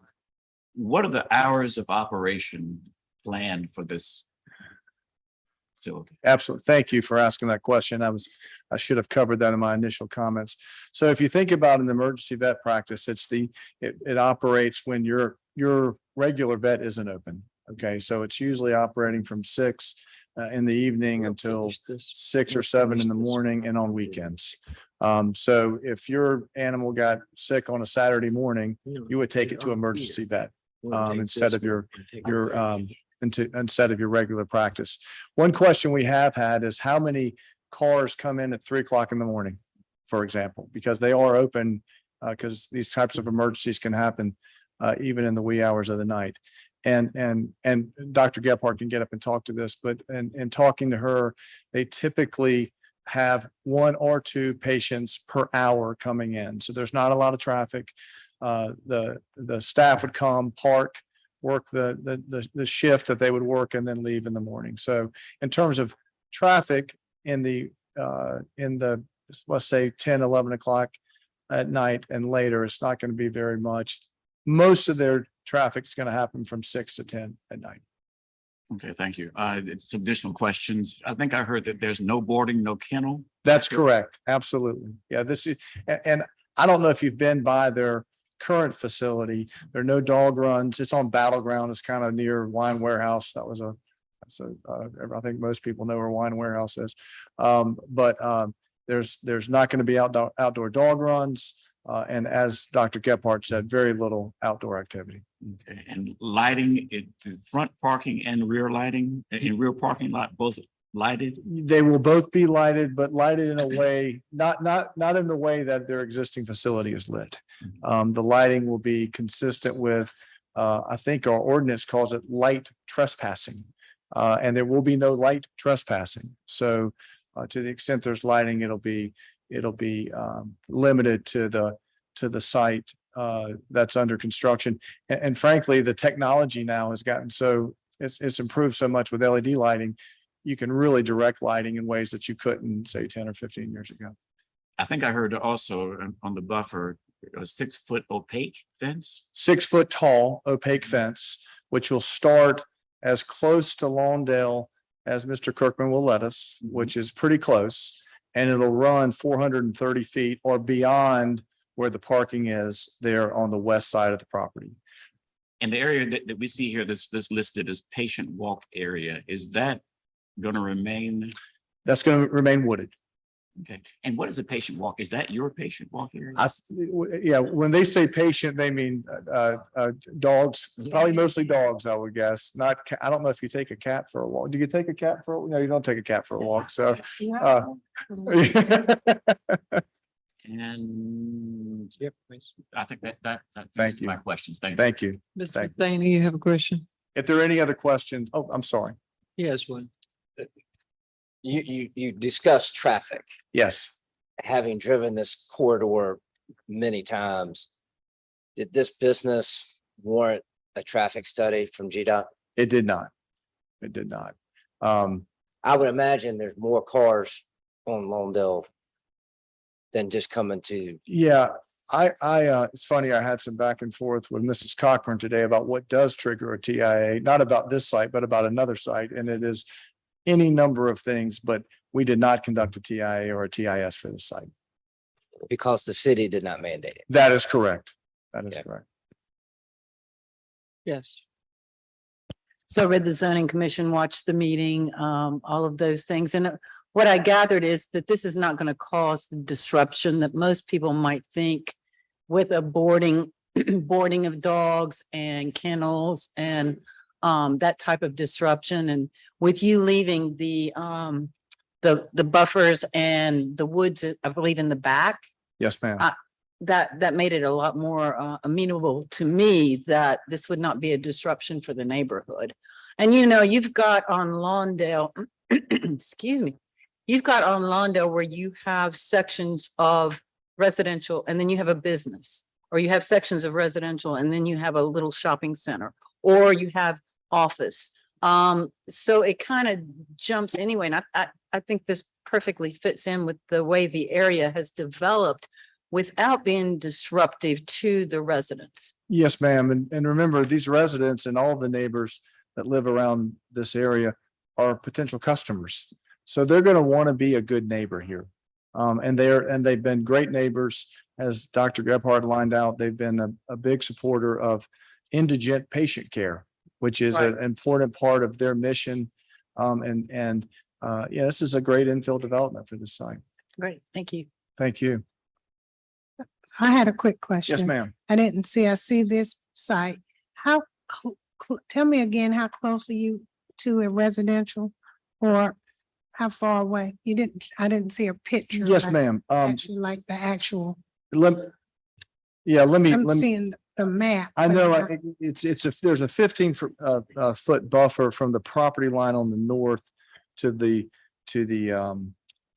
building that you see on the right side of the picture. There's about a 17 foot, I think it says 17, a little more than 17 foot buffer there on the drive, on the parking area in the back. And I think we've measured, don't hold me to this, about 50 feet. Thank you, young Mr. Lineberry. It's about 50 feet between the building and one of the homes is how far, not the property line, but the buildings, the structures, the homes that are on the north side of this picture. 50 feet. Thank you. Thank you. Thank you. Thank you. Now we're going to hear from those who are opposed. We have two on Zoom. Mackenzie Walsh. Is she on Zoom? Madam Mayor Pro Tem, she has removed herself from the meeting and the other speaker did not sign in. Jack Flatley. That is correct. Okay, then I will have Haley. Is that Shirley Haley or Haley Shirley?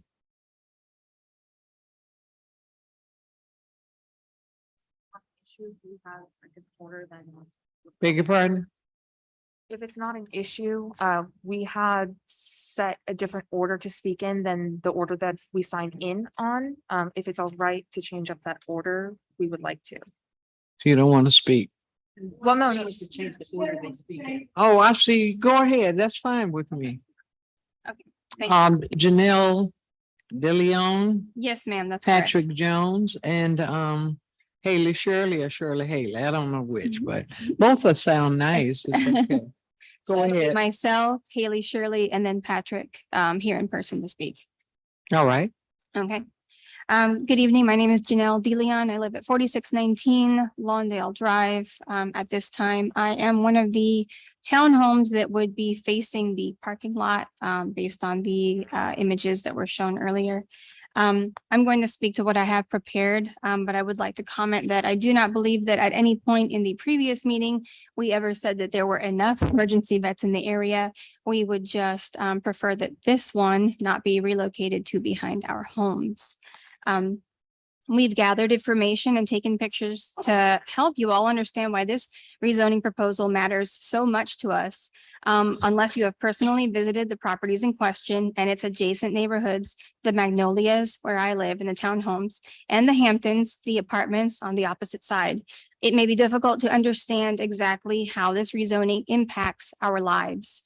Please direct your attention to the following images. The first two images represent the zoning districts of the other two emergency vets in Greensboro. Currently on the screen is After Hours Veterinary Clinic located on Friendly Avenue. Please notice how the residential areas, which are shown in the orange and tan areas, are located several buildings and several streets away from After Hours, therefore nowhere near any residential areas. The next image shows Carolina Veterinary Specialists, which is located on Nicholas Road. Once again, it does not border any residential areas. In both cases, these other businesses are located in zones O for office or commercial medium. This next image is referring to Happy Tales Veterinary Clinic. Again, their current location is on Battleground Avenue. However, this image shows the proposed rezoning area at what is currently 4525 and 4527 Lawndale Drive. Happy Tales has plans to change from their current status as a commercial medium business to commercial low. This doesn't seem to align with their plans to expand the business. In our last meeting on July 18th, the owner of Happy Tales claimed, and I quote, "They are bursting at the seams," end quote. She emphasized several times how their biggest concern is reaching capacity and having to turn patients away. As a business with a growing need, they require more staff, a bigger building, and more parking spaces. It was also reported they received clients from as far as Virginia, west of Winston, Burlington, Asheboro, and Siler City. The rezoning proposal to squeeze their new, bigger, and better building in between our two residential neighborhoods doesn't make much sense, especially if the overall goal is to serve not only the local community, but also out of county and out of state clientele as well. You'll also see here that all of the number of families that are impacted, and we've calculated over 70 just within a close range. This next image, as you can see, it looks a little better on that screen, is an overhead view of the same rezoning proposal area. This dense tree canopy provides shade and privacy for those over 70 households. This next image is the current view from my bedroom window, where I look out upon trees and bushes so thick you can barely see there's a person standing out among them. This is the view that I prefer. Please note with this next image how the proposed 6-foot privacy fence placed at the edge of the property line would do very little to provide a barrier between my backyard and Happy Tails. The property is naturally elevated, causing the tree base to already sit at about 10 feet higher than my ground level. Therefore, placing a business on top of that would be even more elevated, whereas their privacy fence isn't really doing us any favors. This next image is what the current rezoning proposal site at Lawndale Drive looks like at midnight. It's in a residential area. It's nicely lit with just enough illumination to light the street. This is what it looks like around midnight. This is what the current Happy Tails location looks like at midnight.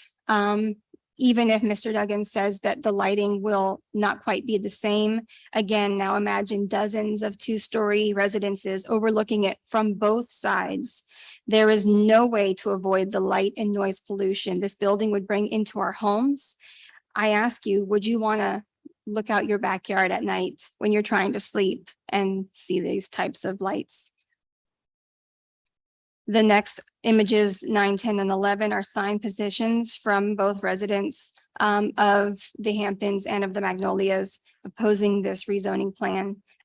We have worked very hard to get this information out to all of our neighbors. I'll now hand it over to Haley with some more information about the local flora and fauna.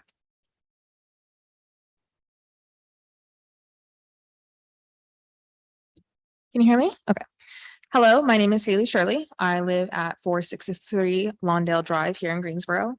I purchased my home in 2020 after months of scouring a very competitive housing market, and I fought for this property. The reason I did so is not just because this is a home, it's my home, and I loved the community that it's situated in. I love how quiet our little piece of Greensboro is, that we get songbirds and hummingbirds and an abundance of wildlife who visit from Country Park and the Military Park.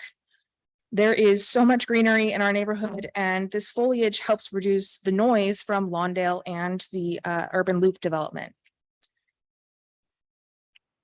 I am here today because I oppose the proposed commercial rezoning of our neighborhood, not just because of the impact that it'll have on the approximately 75 individual households in our community, but because of the devastation it will cause to the flora and fauna in our area. I'm sure you're all familiar with the Greensboro Sustainability Action Plan, but I want to mention policy 9 of this plan, nature in the city.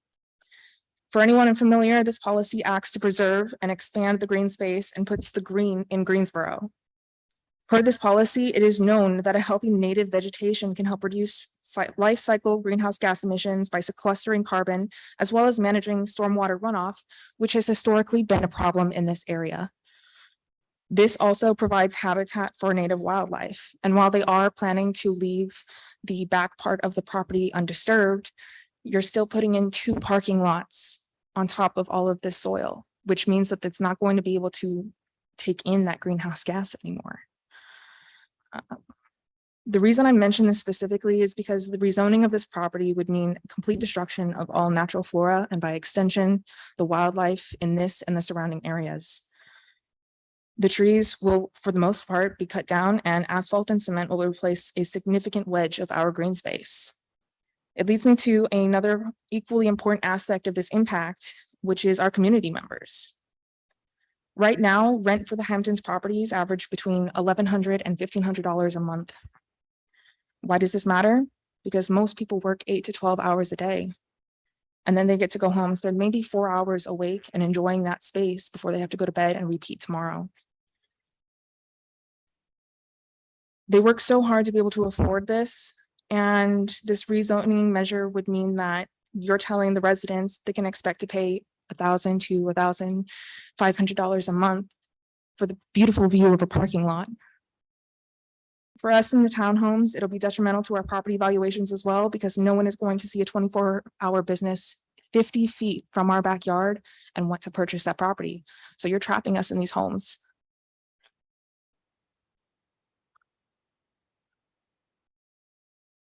By allowing this rezoning request to go through, you would be approving further destruction of one of the more beautiful and wildlife-rich neighborhoods in the city. And you would be telling the 75 residents of this area that they are nothing more than collateral. Thank you for your time. All right, Mayor Pro Tem Johnson had to step out of my, is anyone else in opposition? Okay, thank you.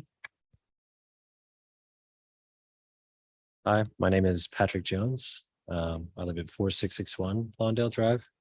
And congratulations on your recent appointments to City Council. Yeah, I think there was an election recently. So I'm the one who actually spoke with Nathan Duggins and Patrick Lineberry and tried to kind of get things situated to the best of our ability. But I am here to oppose the rezoning of this property. Now, if you're not fully convinced after I outline this and you plan to move forward with the rezoning, just ask that whatever means available to you, you make this situation more livable for the neighbors north and south, and of course across the street. And I'm sure you're entirely familiar with matters similar to this. So these people, many of them there, are my neighbors. And to be honest, I didn't know most of them until we started this process. We come and go, we wave, maybe we chat in the common areas, but one thing's for sure, we're all neighbors, right? Not all neighbors are good, but for the most part, we try, and on the whole, it works. Do I think the owner of Happy Tales would be a good neighbor? Yes. I think she seems like a nice person. She would try. She would put her effort in. She would be our neighbor, after all. But thing is, she wouldn't be the only one that's there. There are 53 parking spaces in Happy Tales plan, and a good number of those spots will be within conservatively 50 feet of some of these bedrooms windows at night. Now, you might not think that's so bad, and I've lived closer to parking lots for sure. There's one outside my window every night. But let's think about what happens in this particular situation. It's simple to imagine. It's late at night or early in the morning, and something terribly wrong happens with your pet, and Happy Tales is the closest 24-hour vet. Let's see. So they have good ratings, so you go, and because your little friend needs it, that's where you are. You arrive and you pull up to the front of the building. You struggle to get your pet out of the car or truck, and maybe your significant other had to stay home with the kids, or some other kind of thing happened. So some staff have to help you get them in. And the attendant asks you to wait for the examination. There are other people there, maybe more than you would think at this hour. And they are occasionally coming and going. Someone left their wallet in the car. They go to retrieve it. Maybe it's cold or hot outside and someone needs to make a phone call. So they leave their vehicle on while they use the hands-free and climate control. Maybe it's really nice outside, so they take the phone call in the open air. There's a couple outside walking on the sidewalk, smoking cigarettes at late at night. It's, no one's around. so they can smoke out there, Anyway, you are all there for an emergency. Some of this will take place, like I said, 50 feet from these people's bedroom windows, car alarms chirping, slamming doors, animals in need, humans confused and worried, or worse, agitated. It's not easy to wrangle dogs or cats. It's much harder still to manage people sometimes. So, and especially in new circumstances like these. So hopefully that kind of showcases the special nature late night of this situation, so close to people's bedroom windows. Now I've talked, like I said, with Nathan Duggins and Patrick Lineberry, and we've come up with all sorts of things just in case this appeal doesn't work. And there's trainings for the employees, possible signage for general public to keep quiet. They've said they would allow us to help plan some of the vegetation that would go in to the 15-foot easement. I forget what you call that, towards the north, because of that will face our side. And we've talked about lights and forests, heights of buildings, all kinds of stuff. And they did offer to keep the woods near the back of the property, which I think is a great accommodation. We use that to access the park quite often as it stands. But there's a simple truth that no negotiating can lessen. We're here to sleep, to rest, to retreat, and sometimes even care for our own ill in our homes, and they will be coming and going at all hours of night and morning, at times within 50 feet of bedroom windows, going to work, taking your lunch break, even having a nap in the car, all kinds of different things that I can't account for because it's a business. It's an operating business at hours when we would go to bed. So because of how different those circumstances are and how different that need is, I urge you to consider an appeal in this case. So thank you for your time. Thank you. Now we will have 5 minutes for each side for rebuttal, and I'll call on those in favor first. Thank you, Madam Mayor Pro Tem. A couple of things and I appreciate the passion of the neighbors, and we have worked diligently. I bet I've talked on the phone with Patrick 6 times, not Patrick Lineberry, but Patrick Jones, who you just heard from. But I would like to lift up for the council that in the 14 years that Happy Tales has operated on Battleground Avenue, the scenario that Mr. Jones outlined hasn't happened. There is a neighborhood directly behind the Happy Tales on Battleground, probably about the same distance from the building where Happy Tales operates to the back of one of those houses. And there's zero buffer. I don't have an aerial of it, but the greenway goes behind Happy Tales and it swings back around, hits onto Pisgah Church, and then it gets over to Lewis Center. There's zero buffer, and they operate a quiet facility.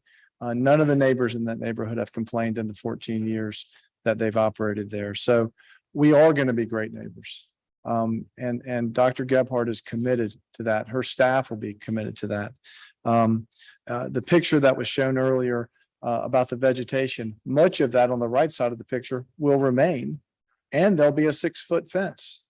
So we think, while I understand their passion and I appreciate it, we think this is a great infill use, and we're here to answer any other questions the council may have. Just had a couple of questions for you regarding I think it was Ms. DeLeon spoke of the fence height, had the image of the topography of the land. Was there any consideration or conversation when speaking with Patrick and the others regarding a taller fence, maybe an 8-foot or something? I'm not sure what the maximum is. I think 6 feet is the maximum. Isn't that right? 6 is highest there, not 8. You can go higher. I don't think anybody can see me where I was. So in commercial zoning, you can go a little bit higher on that. Residential zoning maxes out at that 6 foot if it goes to the street on there. But there is, yes, you could go a little bit to go a little bit higher in commercial zoning. I think it's, I'm looking it up right now. I believe it's up to 8 feet actually commercial. And then if you want to go higher than that, you have to then set that fence back further from property lines. Okay. Just as a talking point in working with and looking at the topography and again, being good neighbors and that being their investment. Absolutely. Just as a talking point. I think I can speak on behalf of Dr. Gephardt that we would, if it's allowed by the ordinance, we would go to an 8-foot fence. Particularly on that section between Lawndale, that north line. Right, the north line. Yes, sir. That right-hand side. Yes, sir. Absolutely. Right. And then just one more question. You had mentioned that the hours are in general from 6 p.m. to 7 a.m. ish, Yes. 1 to 2 per hour. Yes. And I'm getting into your Kool-Aid, so to speak, but that rear parking lot, if I can see the picture, I think the front parking lot has a certain number of spaces in the rear. Are those the required based on the square footage? All those are required? Yes, yes. The square footage of the buildings driving the number of parking spots. And I think we put as many parking spots. I'm getting a little bit out of my zone here. This is probably an architect's question or answer. But we put as many parking spots on the front of the site, meaning on the Lawndale side as we could. Yeah, there you go. He was almost there. And we're, it is touchscreen. Wow, this is fancy. Okay. But we put as many, basically on the southern parcel, we put as many spots as we could there. And remember, that's the client parking. You know, the staff parking will be in the back. So in practice, you're going to have people come who are staff, park, leave their car, work 8 hours, 10 hours later, they leave. The customers are going to be parking in the lot that's closest to Lawndale. And I would urge the council to remember, we designed this with the neighbors to the north in mind, because the building will operate to block. It's a natural barrier in addition to the buffer, all that parking activity that's happening in the customer parking spots. Right. Okay. So then the rear parking is by requirement. Yes, sir. Yeah. Okay. That answers my 2 questions. Great. Thank you. Thank you. Any other questions?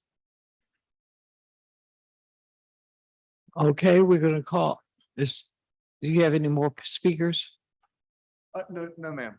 Okay, we're gonna call the opposition. If you'd like to use this time for a rebuttal, you may. You don't have to, but you may.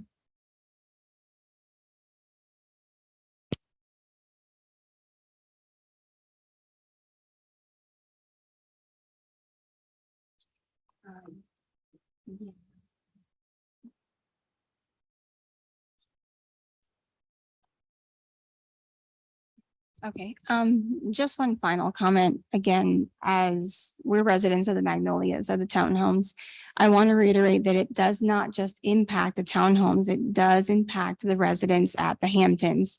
These are apartment dwellings, and just because they're renters doesn't mean that their voices don't matter. Unfortunately, they couldn't be here today. I'm sure some of them are participating or listening in on Zoom. But again, this does impact their lives as well.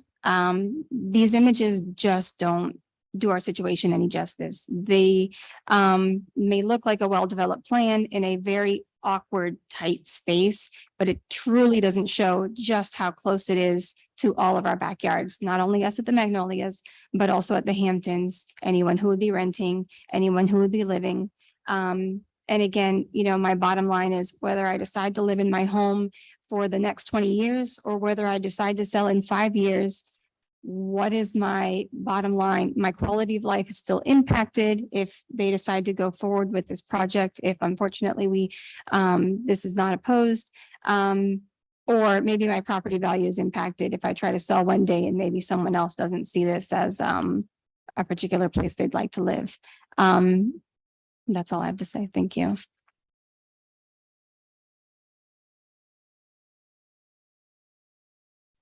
I'm Warren Sackett. I live at 4619 Lawndale. I just wanted to comment on the rebuttal.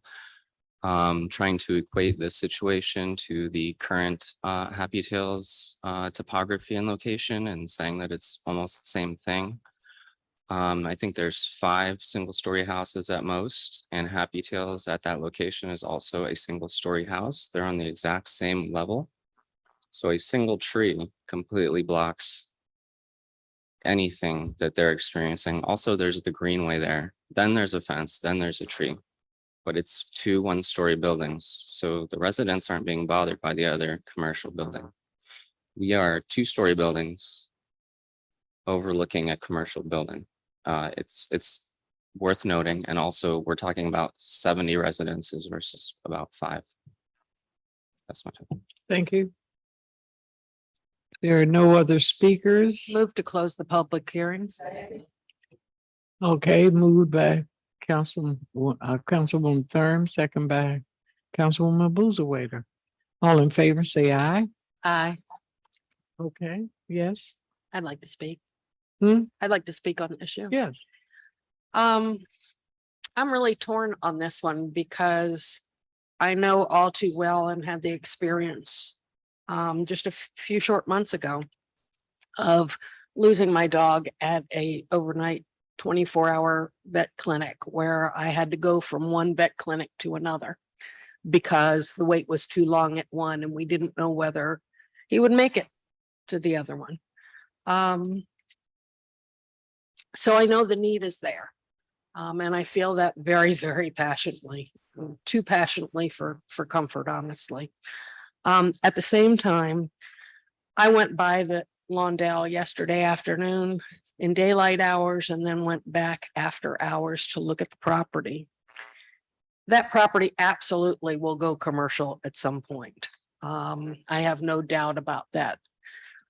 My big reservation is the 24-hour nature of having those parking lots there, the lighting there, and the activity there. And I think the late night hours, in an ideal world, could we have that without the late night hours? Yeah, I could feel pretty good about that. Unfortunately, based on the hours and the proximity to the residents, Councilwoman Hightower spoke to it earlier about, how a community partners with the neighbors and with developers, and this just isn't a good fit to me. So for that reason, I'll be opposing this item. Any other comments?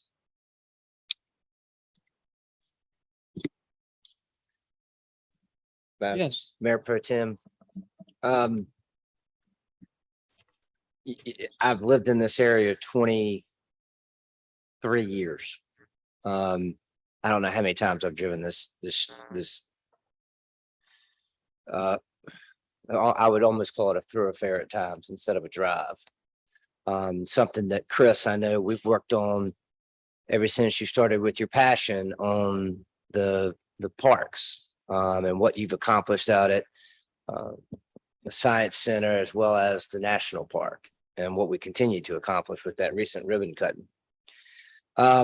I can tell you, if you look at it from a different perspective and say, okay, what if you're saying something can be or will be commercial on this property, then what could that be? And whenever I've looked at a zoning case, which I've done from 05 being on the zoning commission to 15 when I resigned, you always look at what could go there under current zoning. What would be presented to us that we might as a group consider? Is it residential? You mentioned commercial. We've got a commercial opportunity in front of us. I've driven by the Happy Tales a tremendous amount of time. The image that's shown, quite honestly, the street lights, well, they're Duke Energy's lights. We control those. And by the way, if this were to go through and something goes wrong, I'm probably going to be the first one that's called all the time. Looking at the form for the property value discussion, the fact that there is an interchange right there with the bypass property values just increase significantly and will continue to increase significantly. That's a major area. I mean, you look at what Raleigh's done on the bypass, it's tremendous inside the Beltline. You look at the grocery store right around there and being around resources. You know, Tammy, your story resonates probably with a lot of people throughout the 300,000+ people we have in the city. And being around resources is key. I would imagine Councilwoman Hightower would probably like a Happy Tails or something in East Greensboro. But it's about being around resources. You know, the tree canopy, I would be careful. Y'all need to continue to conversate, because the comment was made when we crossed this property to go to the parks, where you're crossing private property to go to a public park. I wouldn't advertise that per se. Because if I were her, I would be concerned about liabilities should somebody get injured as they're walking through trees and brush to get to the park. I think that they're only using, it looks like roughly almost a little over half the property. So the back end is going to remain. If you didn't have this, what could go there? And I would argue that it could be asphalt all the way down. It could be residential 3-story homes like I've seen on Pisgah Church, the Tuscany development that's over there. I'm not going to even speak to business models, because that's capacities there. Finding other properties, I don't really agree with that argument, because they found a property if this council were to support it. I mean, we've got to do more infill development. The fact that there's no boarding or outside runs. The vet that I use backs up to a residential property. It has outdoor runs. And the fact that this doesn't, and it's an internal operation, I think is key. Traffic in the 24-hour, if you've been on Lawndale at night, Lawndale receives a significant amount of traffic. I would argue that I'd be curious what the traffic impact analysis would be currently before this business is even there, and what enhancements the city can make. I think we just passed on consent agenda that sidewalks are going to be added on Lawndale, if you caught that. So we've got a lot of things happening on Lawndale to promote walkability as well. And so wildlife, I mean, this neighborhood is blessed to be around one of the best parks in the country. And so wildlife is, I would argue, preserved. And so, you know, I think this is a good infill investment. I certainly support it. I would appreciate it, you know, if this were to pass, that Mr. Duggins and or Patrick reach back out to the neighborhood and continue that conversation, whether it's an 8-foot opaque fence or something like that. I think the way the building is positioned, so it's not opened up to that neighborhood, is appropriately designed, so as not to throw a bunch of asphalt on the northern side. And the Hamptons, I know the Hamptons well, and the back end of the other apartments, my friends used to own them, so I know those properties well. And you know, I look at it, you want your resources around your residents, and I think this fits. Okay, any other comments? So let me just say, so not to say that I know what you were trying to say. I appreciate that. Not Happy Tails, but I do want commercial development. But we need places to eat. That's what we need. Okay. Our dogs got places to go. I just lost my own dog, Buddy, last year. So I get it. I understand that. And that's, it is important to take your pet somewhere. What I'm a little troubled by is that how come they know that they could take an 8-foot fence? I mean, you never know where that could have made a difference, but now it's not conditioned. And so why did the discussions break down? Everybody seemed reasonable tonight. Nobody tore at each other's throat. They just spoke and their passions and what they feel. And that's unfortunate that you couldn't come to some kind of resolution. I'm torn too, because I know the animals need somewhere to go, but people do want their quiet enjoyment. I just don't know, Zach, if they're gonna have a way to assure that they will continue conversation later on, because once the zoning goes through, it's done. Period. You know, so I'm a little torn to not support it because the discussions not only broke down, but I think it is something that you could have worked out. Because again, you might be right. There might be something there. Can a nightclub go in that spot? Because you definitely don't want that. You know, the dogs ain't gonna dance, but the people will. And trust me when I tell you, nightclubs in this city is a problem. And we're gonna address that too. But that's for another night. I hear your passion, and I right now feel, you know, the young man who stood here and talked about people standing on the sidewalk smoking cigarette, that can happen. You can talk all night long while you stand outside waiting on your baby to be waited on. So that kind of resonated with me. So for that reason, I'm probably not going to support it tonight. Sabusa waiting. I'll be brief. I made most of my comments earlier that, you know, Lawndale is one of those unique corridors where right now you do have residential and then business and then your residential and business.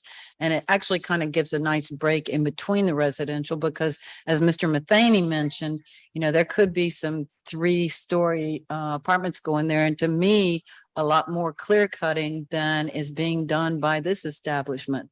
You know, a lot of that buffer and that back tree canopy could be taken down if for instance, apartments were built there, 2 or 3-story apartments. So I'm really thinking that, you know, you might want to consider that you may be getting a pretty good deal out of this. I know that doesn't help with the way you feel right now, but, you know, I'm really thinking that, you know, other things could go there that may not be as amenable to the area as this. So just consider that I am supporting this because I do think that a lot of the misinformation may be out there, that the lighting at night, things like that. But as Mr. Matheny mentioned as well, the lighting on Battleground is partly city lighting. And knowing that they want to be good neighbors, I'm sure they will try to do everything they can to make sure there is no intrusion on anyone's property. As Mr. Matheny said, we will certainly hear about it if that is not the case, and we will hold them accountable because they have stated things this evening and have in the conditions what they are planning to do. So in light of that, I will be supporting this evening, and thank you, Madam Mayor Pro Tem. Madam Mayor and Councilwoman Hoffman, do you have anything you want to say? Madam Mayor Pro Tem Stacy Hoffman, you know, I think this is the least intrusive kind of development that this property could be used for at this point. And you know, the alternatives I think are not nearly as compatible with the surrounding residential area. So I will support this rezoning tonight. Madam Mayor, you want to say anything? Yes, thank you. You know, it is a difficult decision whenever you know that you're going to change an area that somebody lives in and invests in. We've talked many times now about infill development being the most difficult development that we're going to have to deal with. And we are dealing with it council meeting after council meeting. I do think, given other things that could go into that space, that this is a good way to preserve some of the quietness for the residents, and I will be supporting it. Any other? Yes, I also, thank you, Madam Mayor Pro Tem. I also will be supporting this case. It is a tough one. And I think I heard earlier about the conversations breaking down. I don't actually think the conversations broke down. I think they ran their course. There seemed to be several conversations that went on. And sometimes we get to the point where we have to agree to disagree, not be disagreeable. As in this case, it wasn't disagreeable. It's just that they agreed to disagree. And most of us really don't like the idea of change. But sometimes that change is inevitable. And again, coming from the Planning and Zoning Commission, I've seen the cases of, and I think it's been mentioned here earlier, about the what ifs. If not this, then what else might occur? And we don't know what that is because it's hypothetical, but you can kind of play that out. I am encouraged by Mr. Duggins standing here and standing on his word that, if we can go from 6 foot to 8 foot, and if you've ever had a fence before, that 2 foot difference can make a huge difference. And I think that's something that I'm not sure. Somebody please remind me, can we add conditions at this point? No. Well, so not adding conditions at this point, did we have Mr. Duggan's word? I think it's memorialized on the television and every other place, and we've had a lot of ears listen to it, that he would go to an 8 foot fence. The parking spaces, talked about those. Do we have to have all that in the lighting, and a lot of these things just simply come with this infill development. So long the short of it, I am in support, just as long as Mr. Duggins does a pinky swear and moves that fence up to an 8 foot fence. I see the pinky swear. Dr. Welch? One of the things when we were campaigning, and one of the questions asked, what do we think would be our greatest challenge? And this is the beginning. Because the city's going to change and we're going to have to do infill. And it's difficult when your neighborhood has been a certain way, you want it to stay that way. And all of us, I know I feel the same way, but I realize that as the city grows, we're going to have more infill. We're going to have different kinds of housing to accommodate the residents. Now, I know this is not housing, but it's affecting those who are living in the area. I hope that you'll be able to, over time, I hope that the Happy Tales will be such a good neighbor that you'll say, well, I didn't know it was going to be like this, and that it will be better than what you think. And for all of the pet owners love their pets just like family members. So they want a place that they can go no matter what time it is in the day to see about their pets. So I'm just hoping that time and some more adjustments can be made so that you would feel comfortable, more comfortable about the decision that we have to make tonight. It's not easy for us. We have a motion. Yes, Madam Mayor, I would like to make a motion to move this item, please. Moved to second. But you, okay. We're ready to vote. Madam Mayor, Yes. Councilwoman Hoffman. Mayor Pro Tem Johnson, I'm sorry to interrupt. We do need to make the finding of fact, the statement of consistency with this rezoning request. Yes, Madam Mayor. Oh, excuse me. Okay. Do it. All right. The Greensboro City Council believes that its action to recommend approval of the rezoning request for the properties described as 4525 and 4527 Lawndale Drive from RM 12 residential multifamily 12 to CDCL conditional district commercial low with conditions to be consistent with the adopted GSO 2040 comprehensive plan, and considers the action taken to be reasonable and in the public interest for the following reasons. The request is consistent with the comprehensive plan's future built form map and future land use map. The proposed CDCL zoning district as condition permits uses which fit the context of surrounding areas and limits negative impacts on the adjacent properties. The request is reasonable due to the size, physical conditions, and other attributes of the area. It will benefit the property owner and surrounding community, and approval is in the public interest. So this has been moved, but, okay, and the mayor says yes, and Hoffman said yes. Thurm, No. Dr. Yes. Wells, I'm a yes. Abuzawader, Yes.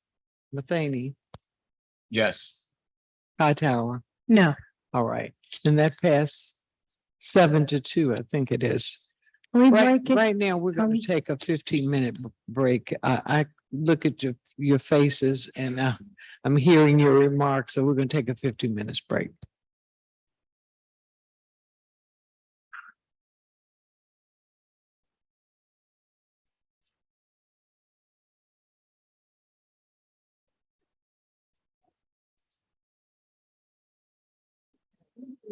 Where's the fucking boxes, man? I know. It makes it impossible to do any of this stuff.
Cece.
All right, we're gonna get started.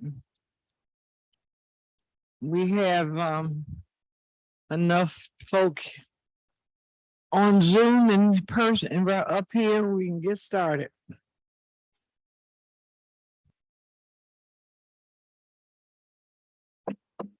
We're gonna get started. Item H12 is a public hearing for the resolution closing the portion of Berry Lane from the southern right-of-way line for Parkwood Drive southward, a distance of approximately 180 feet to its terminus. I have one speaker on this item. Okay, Kirk. Yes, thank you, Mayor Pro Tem. Again, the request is to close a portion of Berry Lane. This is associated with an adjacent redevelopment project for the Guilford County Schools is what's triggering this conversation. It's currently only partially paved and is not active as an active use right now for entrance on the property. Again, as we've done with other street closings, the property owners have signed that have all of the right of way adjacent to this street here. Again, the city makes the determination that the closing of that street is not contrary to the public interest and is not depriving anyone of reasonable means of egress. And the city has found affirmatively in both cases on there. Technical Review Committee did approve the recommendation to close the street at their July 8th meeting. Again, to maintain utility easements if we have existing utility lines until those lines are no longer needed. And that the road closing will actually disconnect this section of roadway from Parkwood Drive. The Planning and Zoning Commission did hear this request at their July meeting and did recommend approval of the street closing. And so it's before City Council this evening. Thank you very much. We have Donna Bell on Zoom in favor of this item.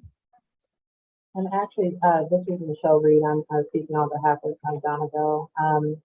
My address is 307 Honor Court in Greensboro, and I am representing the school district. Thank you, Council, for hearing this item. Just to add to the briefing originally, we have been working with the two property owners that are adjacent to the site and have committed to returning the right-of-way to a yard-like state and as well as providing a side yard access for their driveway for the address at 3717 Parkwood Drive. Both of the property owners were in favor of these items, and so we appreciate your assistance. Thank you. Move to close the public hearing. Second. All in favor, say aye. Aye. Aye. Move the item. Second. Moved by Mary Kay, second by Hugh. Madam Mayor, Yes. Councilwoman Hoffman, Yes. Councilwoman Thurn, Yes. Councilwoman Wells. I'm a yes. Councilwoman Ruzawader, Yes. Councilman Matheny, Councilman Holston, Yes. Councilwoman Hightower. Yes. And that passes unanimous. We're moving now to the general business agenda. I-1 is a resolution designating fiscal year 2022-23 economic development appropriations to Piedmont Business Capital. Second. Moved by Councilwoman Hightower, seconded by Councilwoman Abuza. Mayor Vaughn, Yes. Councilwoman Hoffman, Yes. Thurm, Yes. Wells. Yama, yes. Abuza. Yes. Matheny. Holston, Yes. Hightower. Yes. And that passes unanimously, 9-0. I-2 is a resolution designating fiscal year 2022-23 economic development appropriations to Downtown Greensboro Incorporated. Madam Mayor Pro Tem, I will be recusing myself from this vote. Yes. That's fine. That's per statute. That's correct, sir. Thank you. Somebody second. Madam Mayor Pro Tem, I also am not going to vote on this item, given the new legislation. I am on the board of DGI. Okay, So so two of you want to be excused from voting on this. Somebody make a motion. But you did. We do it Second. separately or Did I together? second? And it's been second. I'm gonna call Councilwoman Hoffman, Yes. Thurm, Yes. Wells. I'm a yes. Yes. Abuza, Yes. Hightower. Yes. All right, that passes. Wait, 7. Madam Mayor Pro Tem, I am just saying that I am not voting on the DGI one for a different reason than Zach. And the new legislation doesn't require a vote for somebody who sits on the board. You just have to notify your council that you're not voting on it. So Okay. I am not voting on that item. All right. Well, it passed 7-2. That was the motion to recuse them, correct? Oh, that Recuse. was, Right. Uh-huh. 7-0. okay, so you are. So now I'm gonna move it. It's the vote. On. I'm moving the item for DGI. How about? Thank you. Second. Oh, All right. watch out now. Watch out now. Hoffman, Yes, Mayor. Thurm, Yes. Wells. Yes. I'm a yes. Abuza. Yes. Holston, Yes. Hightower. Oh, It yes. passes 7-2. Moving right along. The next item is a resolution designing fiscal year 2022-23 economic development appropriations to the Greensboro Area Chamber of Commerce. Move the item. Second. Been moved Madam and Mayor Pro Tem, once again, I sit on that board. Both of these boards were because I am mayor, but according to the new legislation, I am not to vote on it. Okay, do you need a motion to excuse you? No. or just- No, okay. No, on I'll these just not particular, call you for the vote. yes. Thank you. Okay, we're ready to vote. Hoffman, Yes. Thurm, Yes. Wells. I'm a yes. Yes. Abuza. Yes. Yes. And that passes 8. And the mayor cannot vote on this because of legislation. All righty. I-4 is a resolution designating fiscal year 2022-23 economic development appropriation, Greensboro Area Chamber of Commerce, the Launch Lab Program. Move the item. And once again, I will not be voting on this item. Beg your pardon? I will not be voting on this item because it's All part of the right, Greensboro thank you, Mayor. Chamber. All right. Hightower, Yes. Holston, Yes. Matheny, Abuza. Yes. I'm a yes. Hoffman, Yes. Wells. Thurm. Yes. And that passes 8, and the mayor cannot vote on this. All right, the next is a resolution designating fiscal year 2022-23 economic development appropriations to Guilford County Economic Development Alliance. Move the item. Everybody want to chime in and say? Okay, I'll give this one to you, Dr. Wells, second by, Holston. Can you vote on this, Mayor? Yes, I can. Okay, Mayor Vaughn, Yes. Hoffman, Yes. Thurn, Yes. Wells. Yes. Boozer. Yes. Yes. I just love it. Just, it's all done. It's the majority vote. Okay, next is a resolution. Guilford County Board of Education School Safety Resource Officers Contracts in the amount of $1,604,161.08. Somebody could have given 10 cents and made that a whole 10 cents. Move the item. It's been moved in second. Mayor Vaughn, Yes. Councilwoman Hoffman, Yes. Councilwoman Thurm, Yes. Councilwoman Wells. I'm a yes. Councilwoman Abuza. Yes. Councilman. Yes. And that passes unanimously. Thank you. Next is a resolution authorizing contract in the amount of $975,000 to Triad Grading and Paving, Inc. for landfill site maintenance. Second. It's been moved in second. Ready to vote, Mayor Vaughn, Yes. Councilwoman Hoffman, Yes. Councilwoman Thurm, Yes. Councilwoman Wells. I'm a yes. Councilwoman Abuza. Yes. Councilman Matheny, Holston, Yes. and Councilwoman Hightower. Madam Mayor Pro Tem, I'm torn on this item. It doesn't have any MWBE because it's gonna be self-performed. But I support Julio Delgado in field ops. But the experience that I've had with this particular company also causes me pause. And I hope that they do a good performance, but right now I can't support this. So Okay. I'm a no. That passes 8-1. Thank you.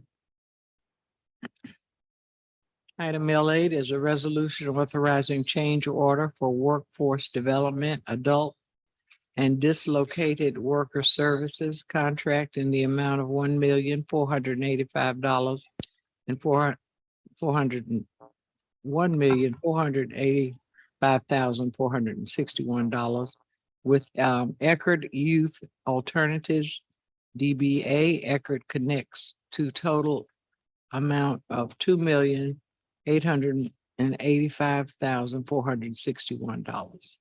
Second. It's moved in second. Ready to vote, Mayor Vaughn, Yes. Councilwoman Hoffman, Yes. Councilwoman Thurm, Yes. Councilwoman Wells. I'm a yes. Councilwoman Boozer. Yes. Councilman Matheny. Yes. Councilman, Yes. Yes. and that's passes 9-0.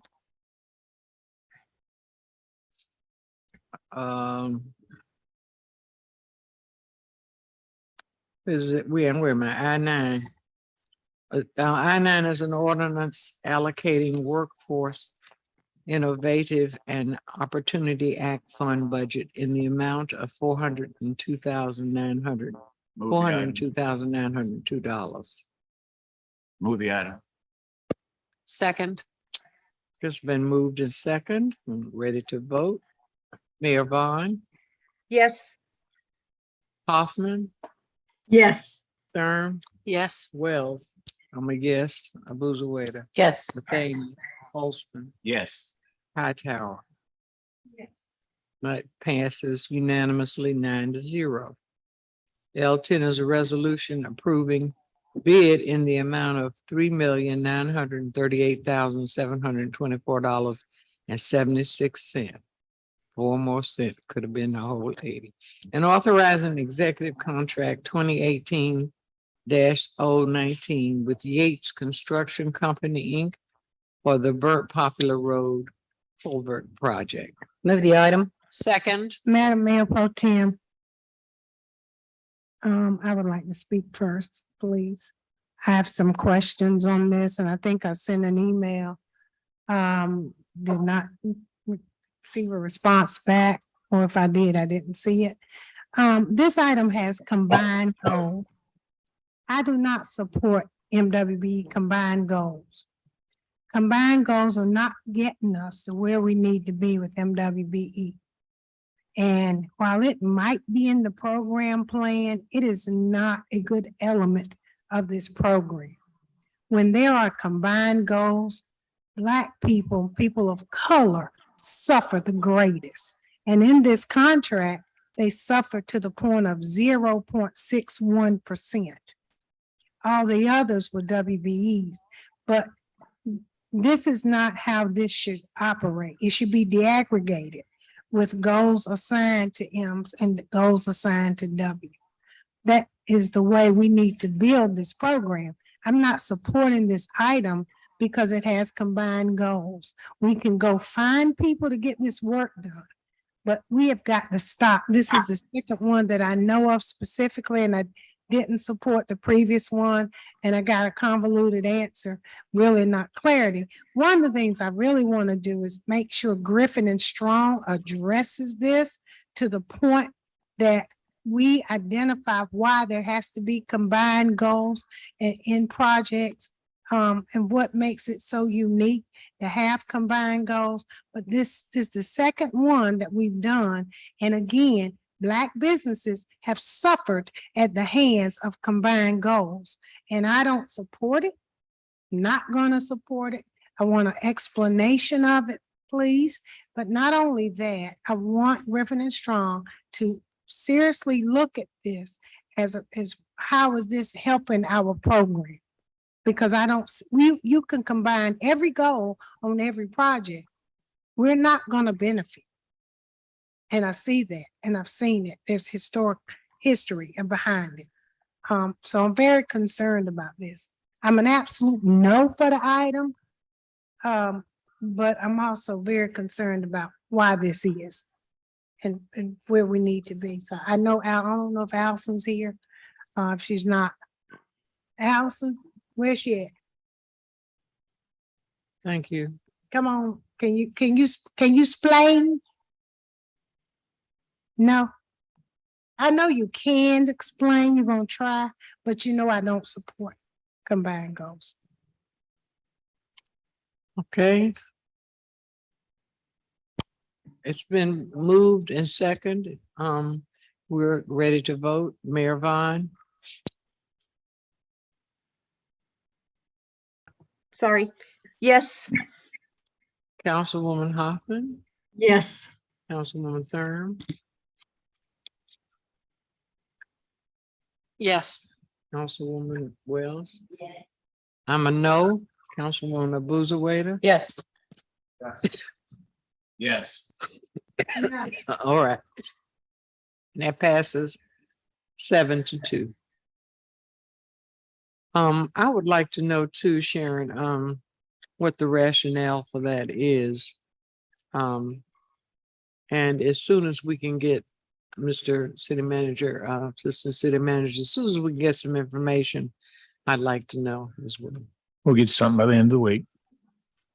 Next item is a resolution approving bid in the amount of $4,081,074.26 and authorizing execution of contract 2016-054 with Yates Construction Company, Inc. for the Huffine Mill Road and High Cone Road Loop Feed Waterline Extension Project.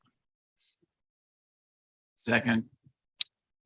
Are we ready to vote? I'll read the second one last. So I'm gonna wait. I want to vote on the item, then I got a comment, but go ahead. Madam Mayor.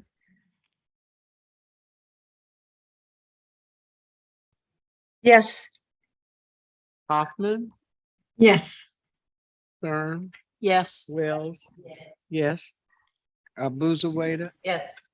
Matheny, Yes. Sharon. I'm gonna vote for the second Yates one only because it met the goal, but let me tell you what it did. It barely met the goal. We have got to change this program. And I know we're in the middle of starting the disparity study, but it barely met the goals here. And but they met the goal. That's the whole thing around. They met it. 3.9% for M's, okay, was 3% of a goal. That's a small goal, but they met the goal. We gotta stop doing this. We gotta stop. Thank When- you.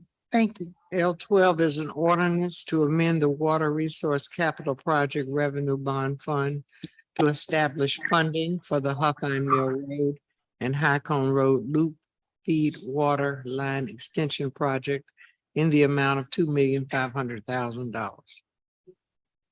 Second. Been moved and seconded by Abuzawader, moved by Dr. Wells. All right, we're ready to vote. Madam Mayor, Yes. Hoffman, Yes. Stern, Yes. Wells. I'm a yes. Abuzawader, Yes.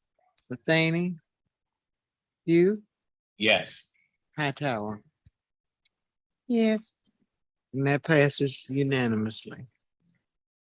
The next item is item 13, a resolution authorizing contract in the amount of $1,129,634 with the GMV.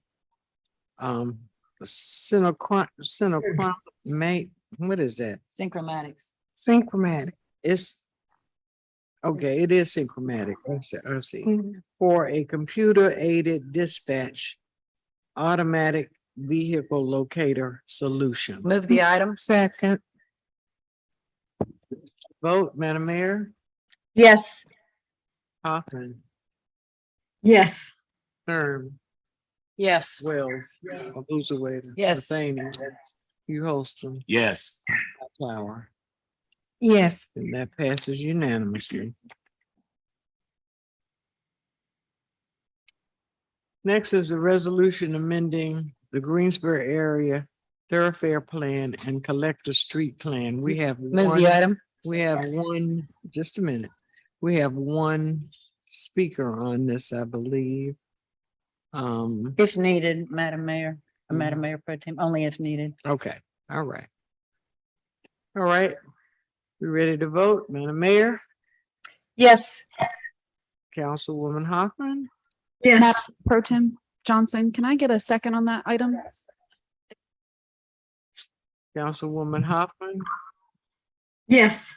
Councilwoman Thurm. Yes. Councilwoman Wells. I'm a yes. Councilwoman Abuzawader. Yes. Matheny, Yes. Holston, Yes. Yes. and that passes unanimously.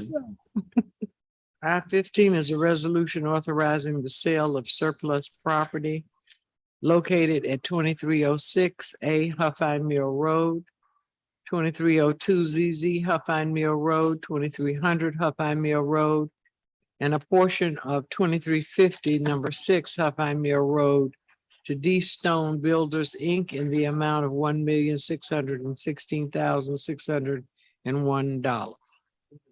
Second. Gold, is he building some houses over there? Is that what this item is? We're ready to vote. Madam Mayor, Yes. Hoffman, Yes.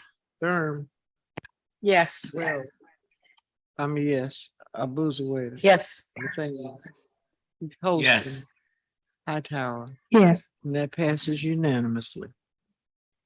I-16 is a resolution making certain findings and determinations, authorizing the filing of an application with the local government commission and requesting the local government commission to sell revenue bonds, anticipation notes at a private sale, and in connection with the issuance of revenue bonds, and revenue bond anticipation notes by the city of Greensboro, North Carolina. Second. Okay, it's been moved in second. We're ready to vote. Mayor Vaughn, Yes. Councilwoman Hoffman, Yes. Councilwoman Thurm, Yes. Councilwoman Wells. I'm a yes. Councilwoman Abuzawader. Yes. Councilman Matheny, Councilman Yes. Holston, and Councilwoman Hightower. Yes. And that passes unanimously. I-17 is a resolution declaring the results of the board referendum held in the city of Greensboro, North Carolina on July 26, 2022, upon the question of approving $30,000 housing bond, $70,000 park and recreation bond, 14 Million. I'm saying 30,000. These are millions. Let me go back. It's a big difference. 30 million for housing, 70 million for parks and recreation, 14 million for firefighter facility bonds, 6 million for law enforcement facility bonds, and 15 million for transportation bonds. Move Move the item. Second. All right, we're ready to vote. Mayor Vaughn, Yes. Councilman Hoffman, Yes. Councilwoman Thurm, Yes. Wells, I'm a yes. Abuzawader. Yes. Matheny, Holston. Yes. Hightower. Yes. Passes unanimously.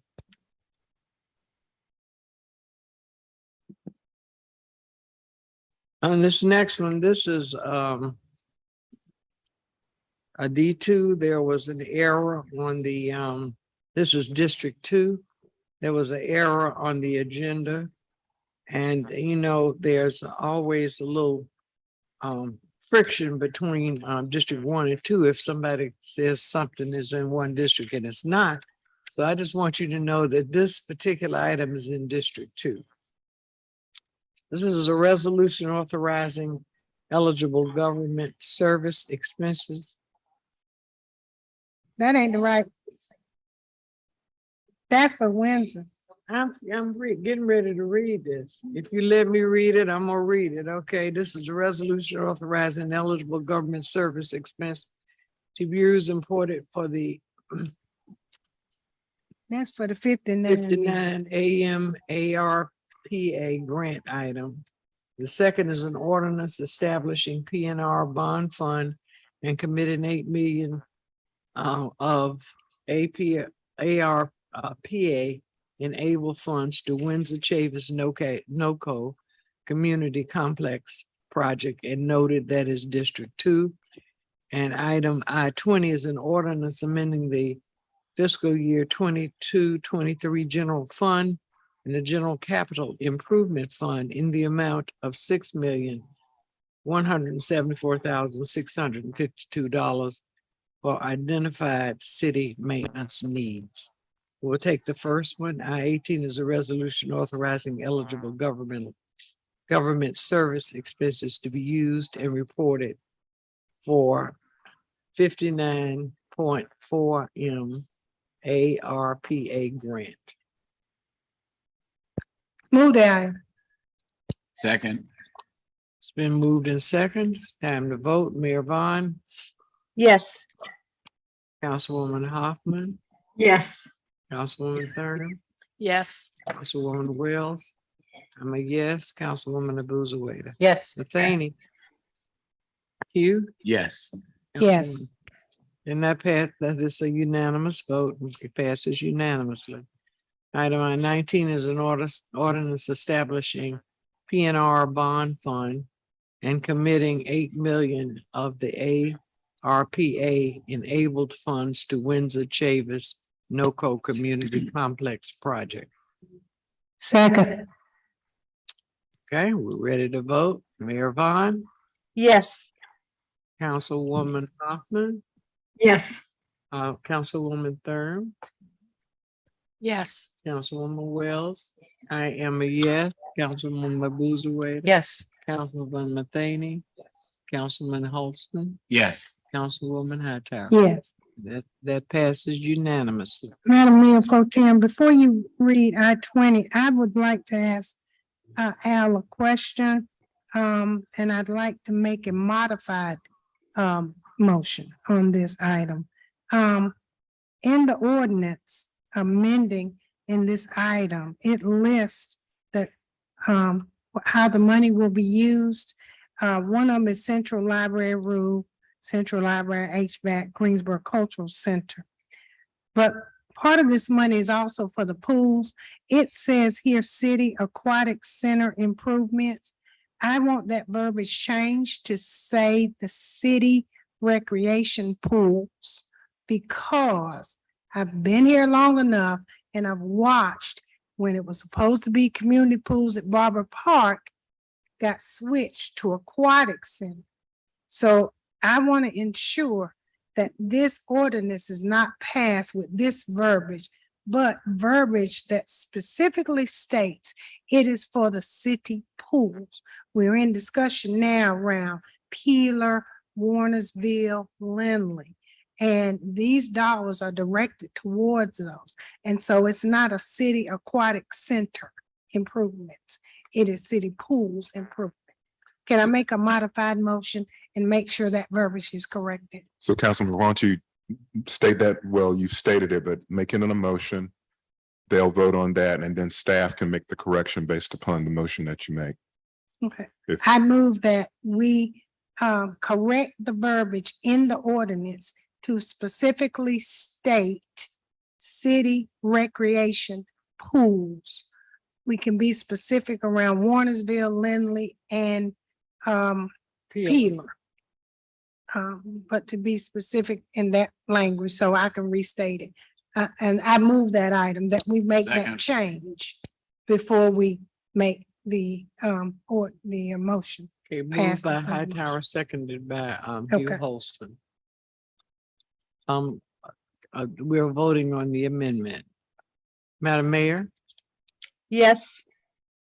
Councilwoman Hoffman, Yes. Councilwoman Thurm, Yes. Wells. I'm a yes. Abuzawader, Yes. Yes. Yes. I like that. Just look at you and you can say, yeah, and that passes unanimously. So the amendment passes, Sharon. So item I-20 is an ordinance amending the fiscal year 22-23 general fund and the general capital improvement fund in the amount of $6,174,652 for identified city maintenance needs. Move the item. Tim, can I make a comment on this? You know, I know y'all had a lot of discussions through the budget process. I can tell you, I don't support this item for numerous reasons. One, you know, the American Rescue Plan was supposed to put money to help rescue Americans, and let's get back to work and get going again. And I just don't see how $3.5 million taking a one-time federal grant to fix a roof that the city owns matches up with the American Rescue Plan. I don't see how fixing an HVAC improvement for the library or the roof for the library, or quite frankly, the aquatic center. And I say, and I used to say this 7 years ago when I served, if we're not being good landlords and we can't afford to take care of our own buildings, then we shouldn't own them. I mean, it's gotten to a point where we've got to start working these in on capital improvement projects. And the reason why I voted on the Windsor Chavis no-show is that is a transformative project for a neighborhood that is arguably that Sharon and Goldie and Yvonne and many before y'all used to always say needs help. And the program that I saw Bridget put together for Windsor Chavis no-show is incredible, not only for District 2 in East Greensboro, but the entire city. Us taking American Rescue Plan funds to fix a roof, it to me is not in the best interest of how we should have used those funds. Thank you. It's been moved and second. We're ready to vote. Mayor Vaughn, Yes. Councilwoman Hoffman, Yes. Councilwoman Thurm, Yes. Councilwoman Wells. I'm a yes. Councilwoman Abuzawader. Yes. We have a no from Zach Matheny. You Holston Yes. and Sharon Hatter. I'm an absolute yes. So that passes 8-1. All right. And if there are boards and commissions, I'm gonna go first on behalf of the mayor. Mayor, I don't know if you can do this, the Jesse Arnett to the Historic Preservation. You want me to do it? Yes, please. I would like to reappoint Jesse Arnett to the Historic Preservation Commission. Second. All in favor? Aye. Aye. Thank you. All right, are there, let's start with, boards and commission.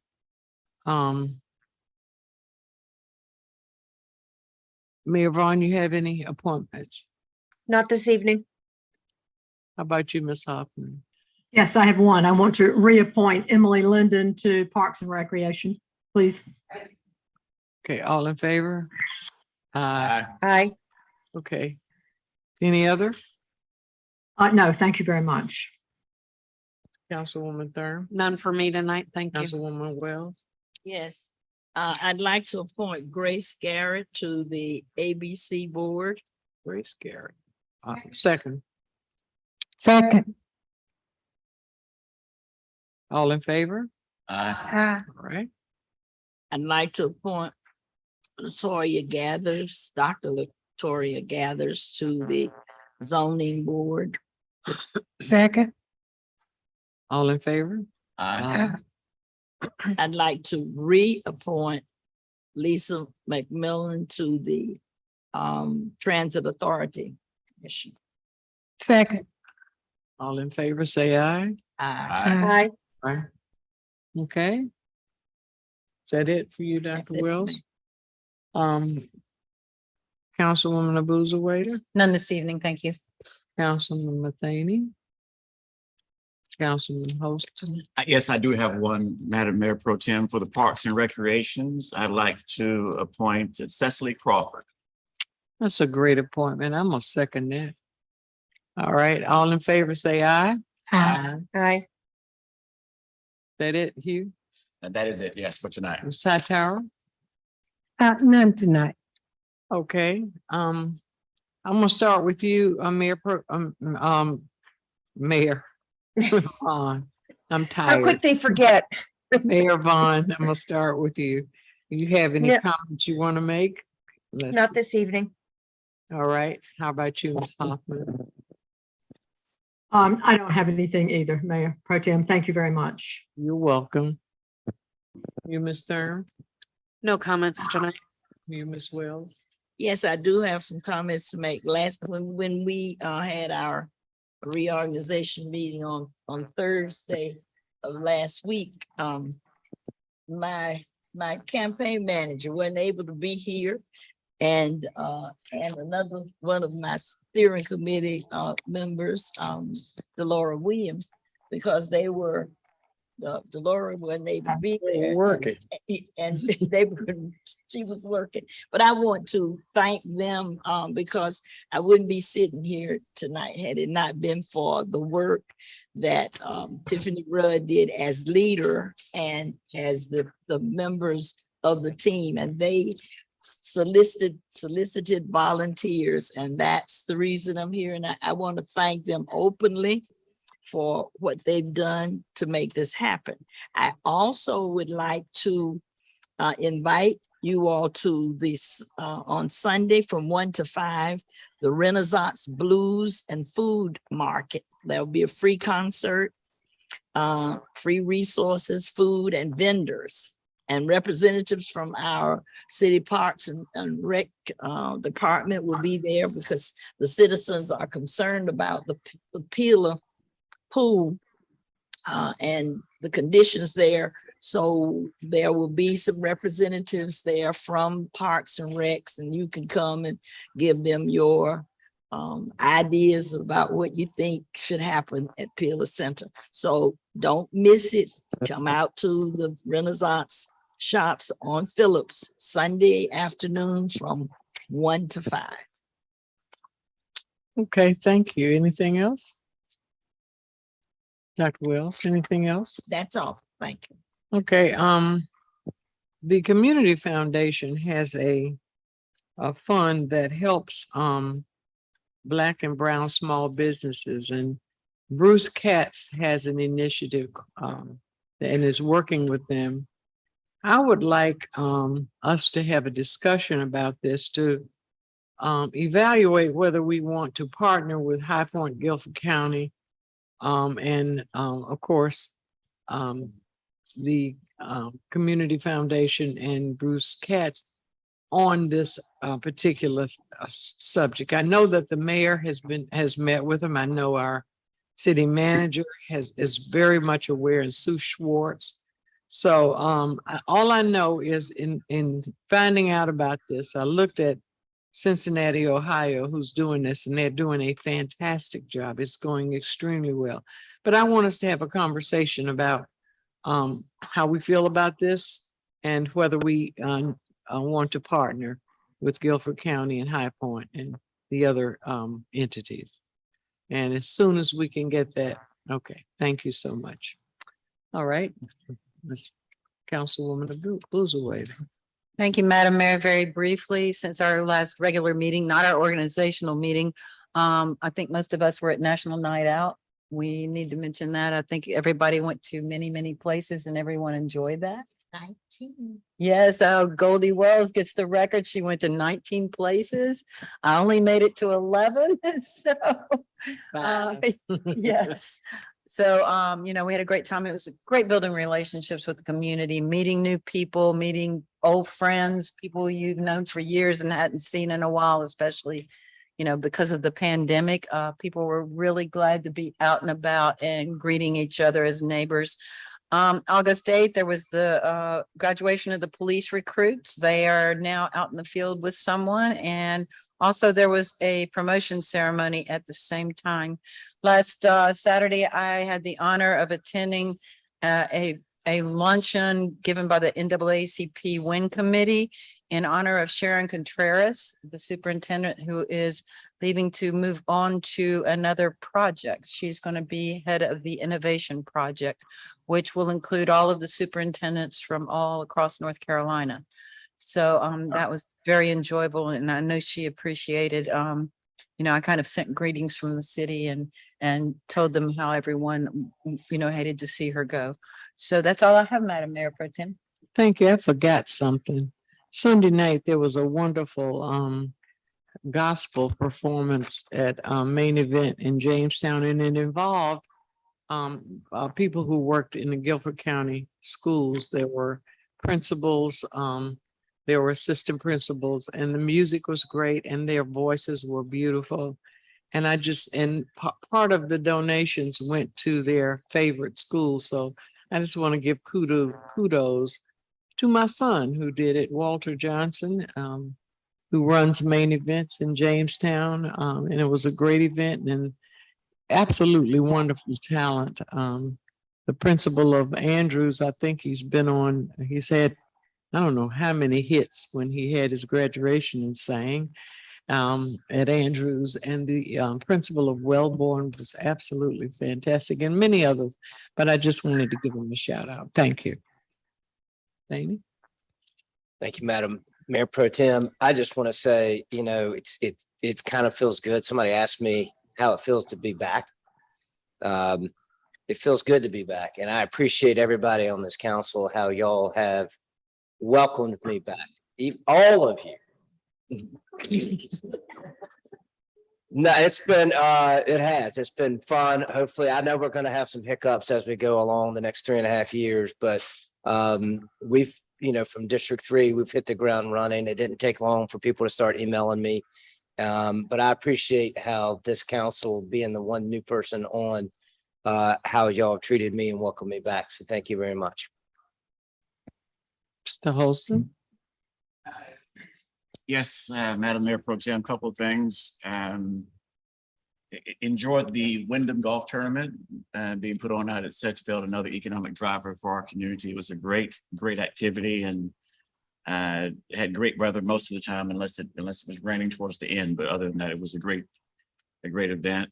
Also attended the 112th Police Academy graduation and promotion ceremony at the Carolina Theater. It's always good to support our public safety officers, and I was very happy to be there. Also, National Night Out is my very first National Night Out as a city council person, and I was able to hit all 5 districts. I cannot say that I was anywhere near the number of 19, but probably because I enjoy food a little bit too much, and so I was in line. And and last but not least, as far as the boards and commissions, all of us as council members, we're looking diligently for talent and resources to assist us in filling these boards and commissions, whether it's the ABC board or Parks and Rec or the others you heard tonight. So please reach out to the city website, look at the different boards and commissions we have available.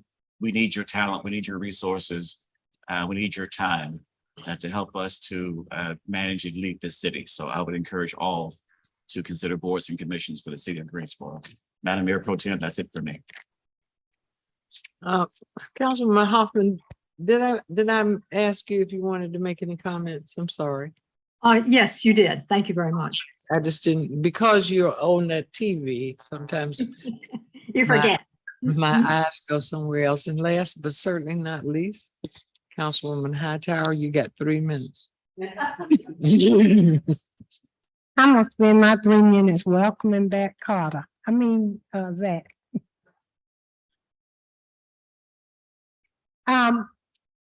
Couple things.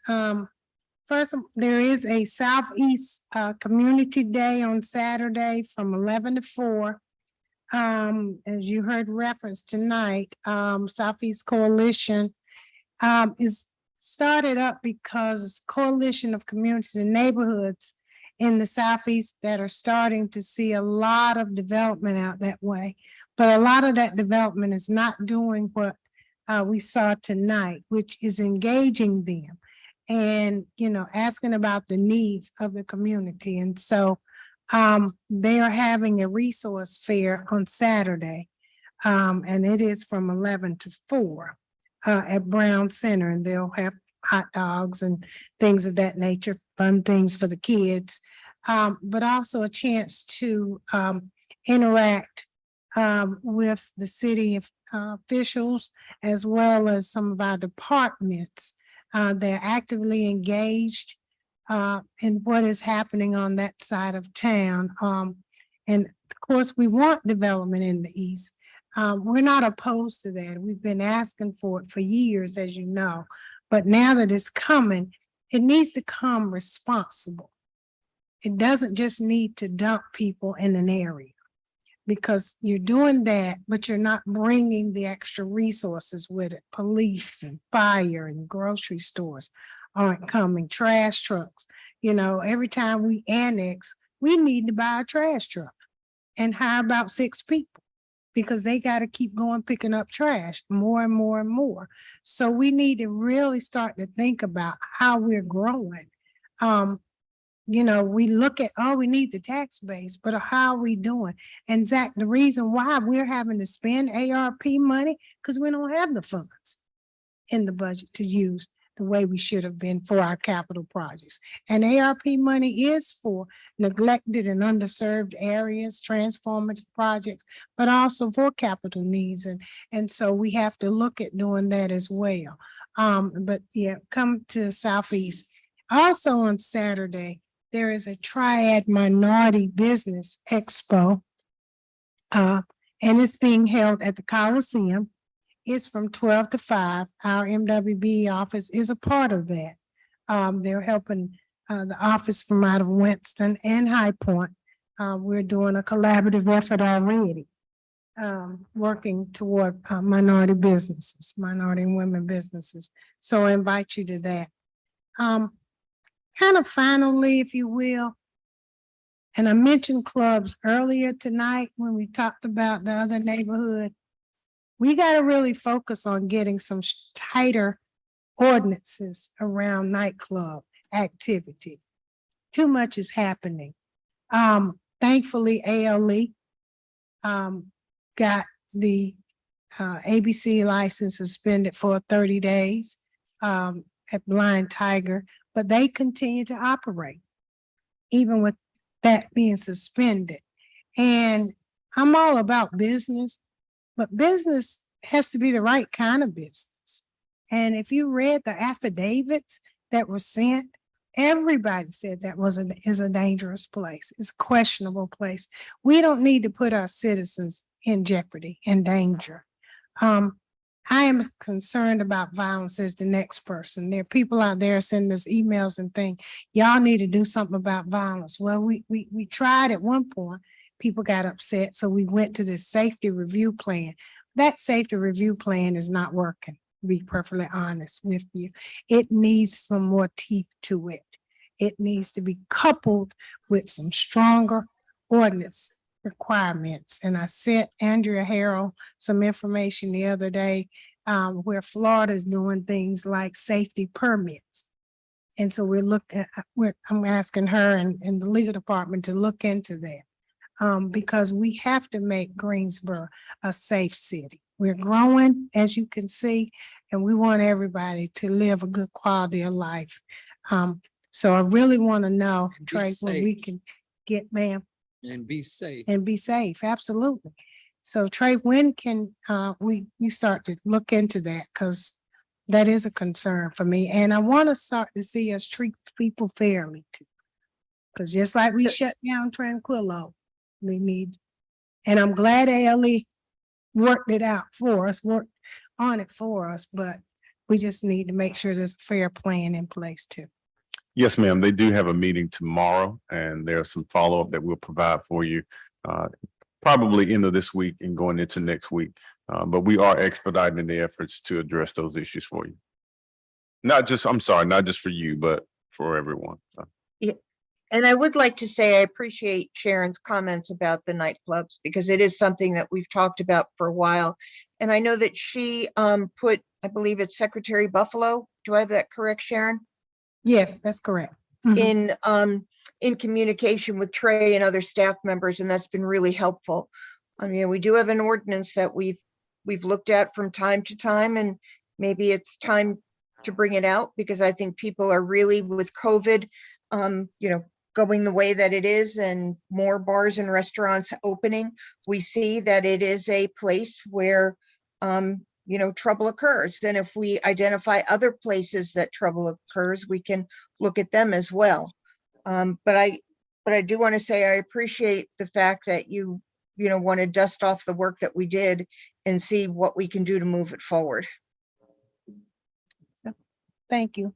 Who's coming to your meeting now? Tomorrow, may I ask? You say tomorrow?